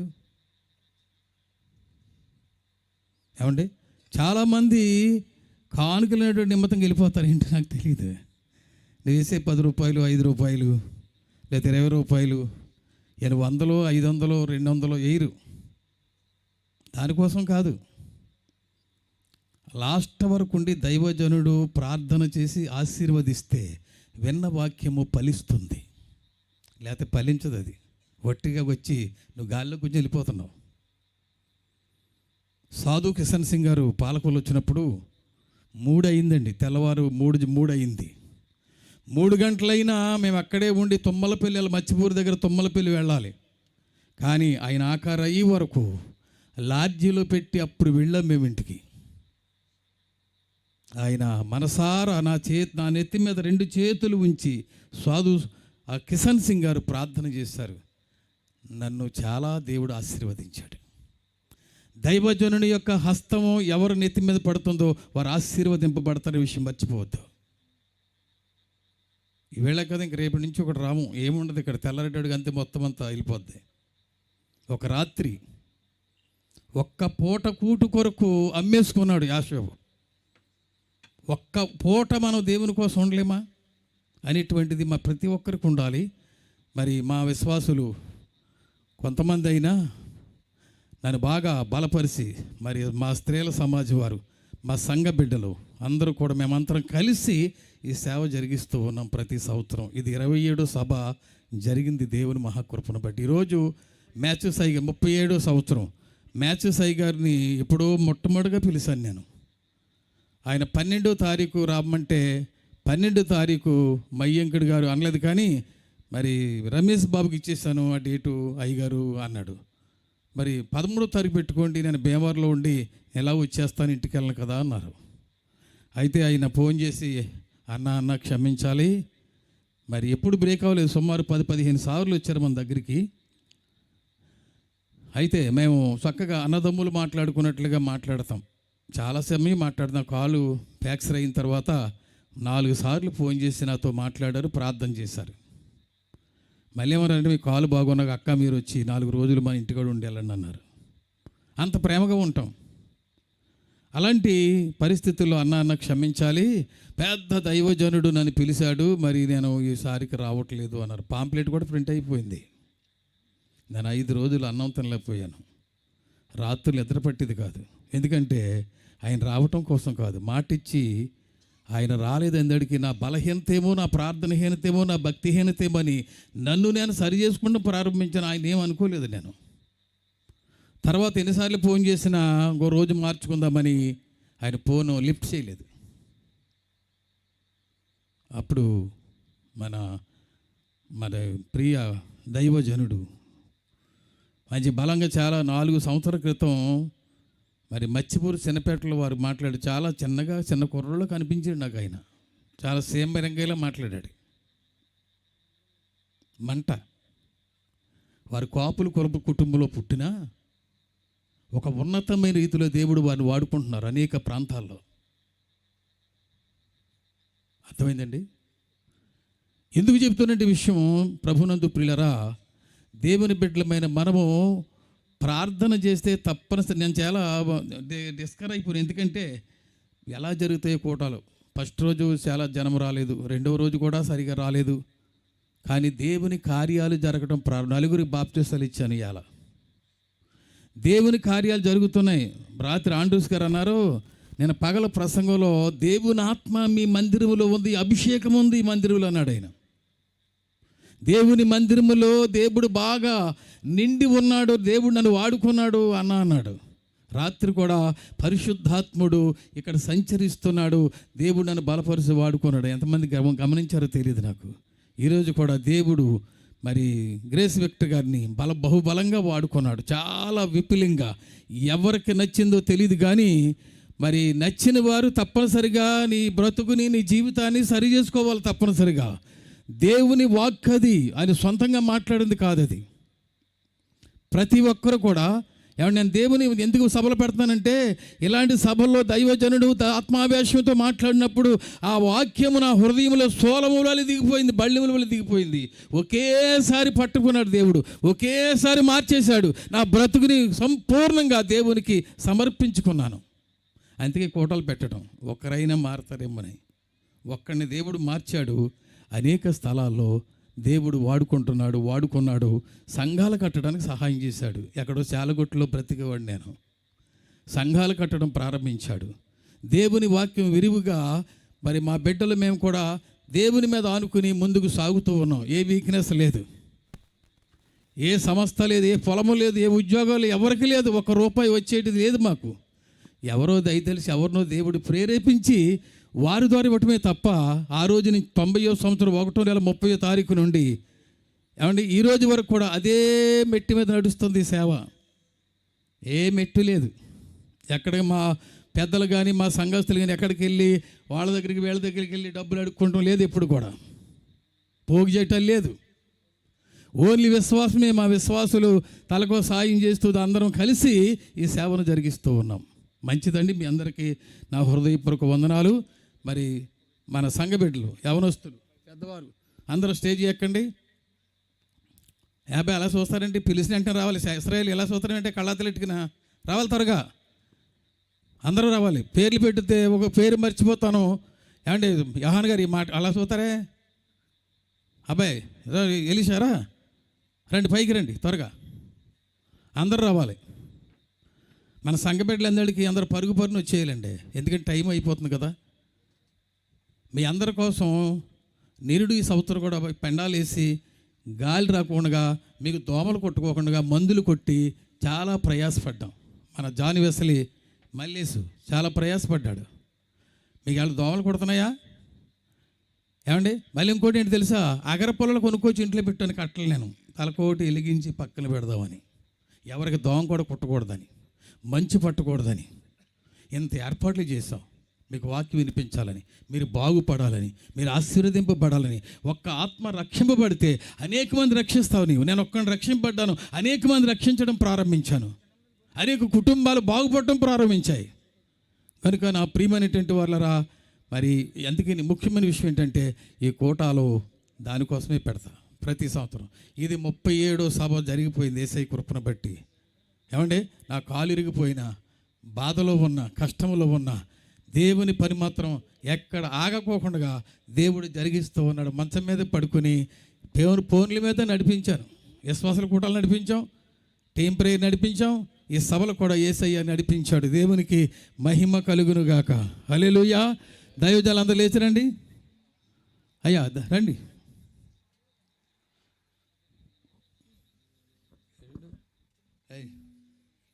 రండి. హల్లెలూయా. స్తుతి మహిమ ఎల్లప్పుడు దేవుని స్తుతించెదము. హల్లెలూయా. స్తుతి మహిమ ఎల్లప్పుడు దేవుని స్తుతించెదము. అందరూ చప్పట్లు కొడదాం. ఎవరు అలా కూర్చో, దయచేసి అందరూ చప్పట్లు కొడి దేవుని మహిమ పడతాం. హల్లెలూయా, హల్లెలూయా.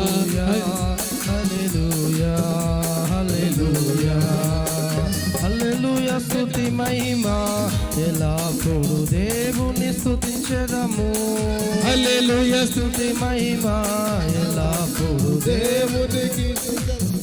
అలా సైన్యములకు అధిపతి అయిన ఆ దేవుని స్తుతించెదము.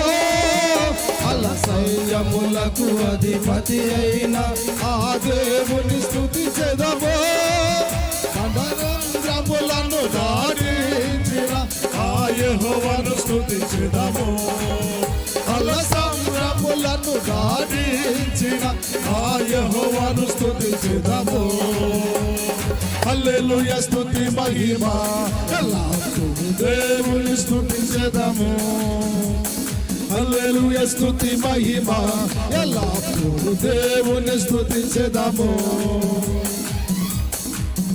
హల్లెలూయా హల్లెలూయా హల్లెలూయా హల్లెలూయా హల్లెలూయా హల్లెలూయా హల్లెలూయా స్తుతి మహిమ ఎల్లప్పుడూ దేవుని స్తుతించెదము. హల్లెలూయా స్తుతి మహిమ ఎల్లప్పుడూ దేవుని స్తుతించెదము. యేసు మెస్సీయకే జై, యేసు మెస్సీయకే జై, పాపుల రక్షకుడు దేవునికి మహిమ కలుగునగాక. ఒకసారి అందరూ లేచి నిలబడండి. రెండు చేతులు పైకెత్తి ఒక్క 2 నిమిషాలు దగ్గరగా స్తోత్రం చెప్పండి. గ్రేస్ విక్టర్ గారు మీ అందరి కోసం ప్రార్థన చేస్తారంట.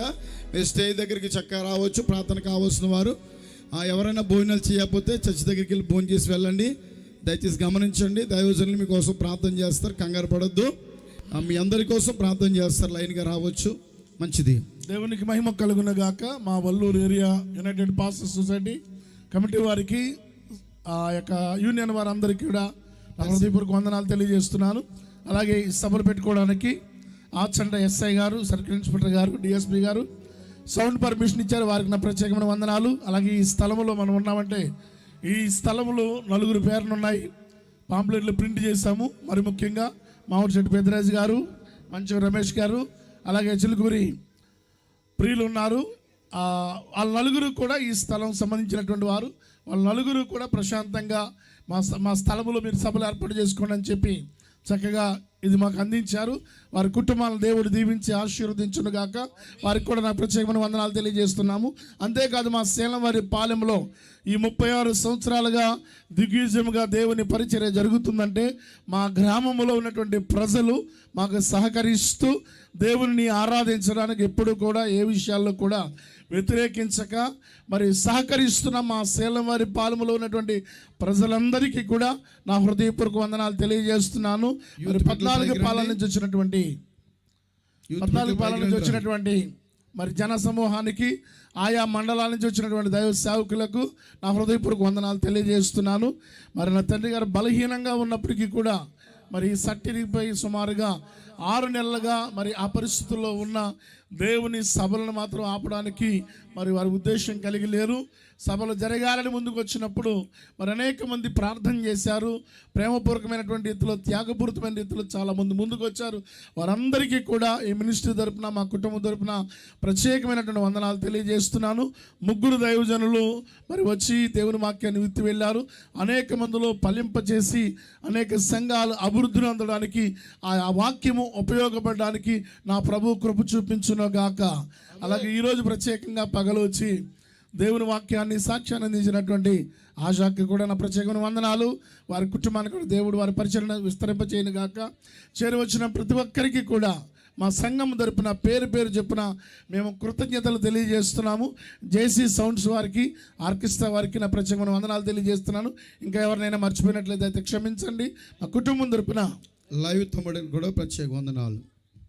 కూడి వచ్చిన మీ అందరికీ కూడా మరొకసారి ప్రత్యేకమైన వందనాలు తెలియపరుస్తున్నాము. దయచేసి ఎవరు కంగారు పడొద్దు. తాయిదికి వెళ్ళండి. భోజనాలు చేయని వారు భోజనం చేయండి. దైవజనులు మీకోసం ప్రార్థన చేస్తారు.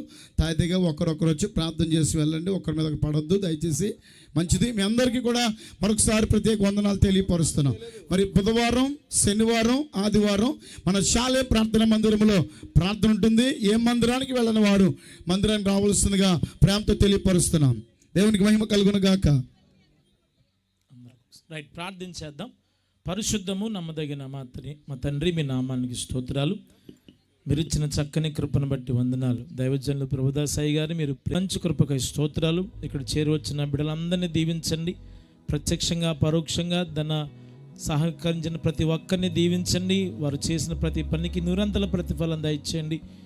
ఇక్కడ వర్తమానిస్తున్న దైవజనుల ద్వారా నాయన ఏ కృప ఏ మహిమైతే ఇక్కడ ఉంచావో ఆశీర్వాదంలో వారిని కూడా పాలిపాలగస్తులుగా చేయమని ప్రార్థిస్తున్నాం. దైవజనులకి పరిపూర్ణ స్వస్థత ఇచ్చేది. వారు వృద్ధాప్యం ఇంకా సారం కలిగి పచ్చగా జీవించదని చెప్పినట్లు వారు ఇంకా సారం కలిగి పచ్చగా జీవించడానికి సహాయం చేయండి. నా ముందు ఉన్న నిలబడిన బిడ్డలకు బలహీనమైన వారిని స్వస్థపరచండి, షుగర్లు బీపీని స్వస్థపరచండి, బలహీనత నుంచి స్వస్థపరచండి. చక్కని చదువులు జ్ఞానము పబ్లిక్ ఎగ్జామ్ రాయిస్తున్న బిడ్డలందరికీ తోడుగా ఉండి కృపయమ్మడు కృపలో నానాటికి ఉజ్జీవకరంగా జరిగించింది. మరలా మీదటికి కాలమును కలుసుకునేంత వరకు నీకు రాకడా మాకు పోకడ ఆలస్యమైతే ఇటు భాగ్యాన్ని కలుసుకునే కృప మాకు ಎಲ್ಲರಿಗೂ దయచేయమని యేసు నామమున వేడుకుంటున్నాను పరమ తండ్రి. మన తండ్రి అయిన దేవుని ప్రేమ, మన రక్షకుడైన యేసుక్రీస్తు ప్రభు వారి యొక్క కృప, పరిశుద్ధాత్మ దేవుని యొక్క అన్యోన్య సహవాసము ఈ 3 దినాలు విత్తబడిన వాక్యం ప్రతి వారి హృదయాల్లో ముద్రింపబడుని నూరంతలుగా ఫలించున్నట్లు వచ్చిన ప్రతి ఒక్కరిని కూడా ఆయన దీవించి ఆశీర్వదించి సర్వసత్యములోనికి నడిపించి సమృద్ధైనటువంటి ఆశీర్వాదాలు దయచేయునుగాక. ఆమేన్, ఆమేన్, ఆమేన్. మీ అందరికీ నా హృదయపూర్వక వందనాలండి. మరి మంచి వాక్యం అందించినటువంటి దైవజనులు మరి ట్రై గారు కూడా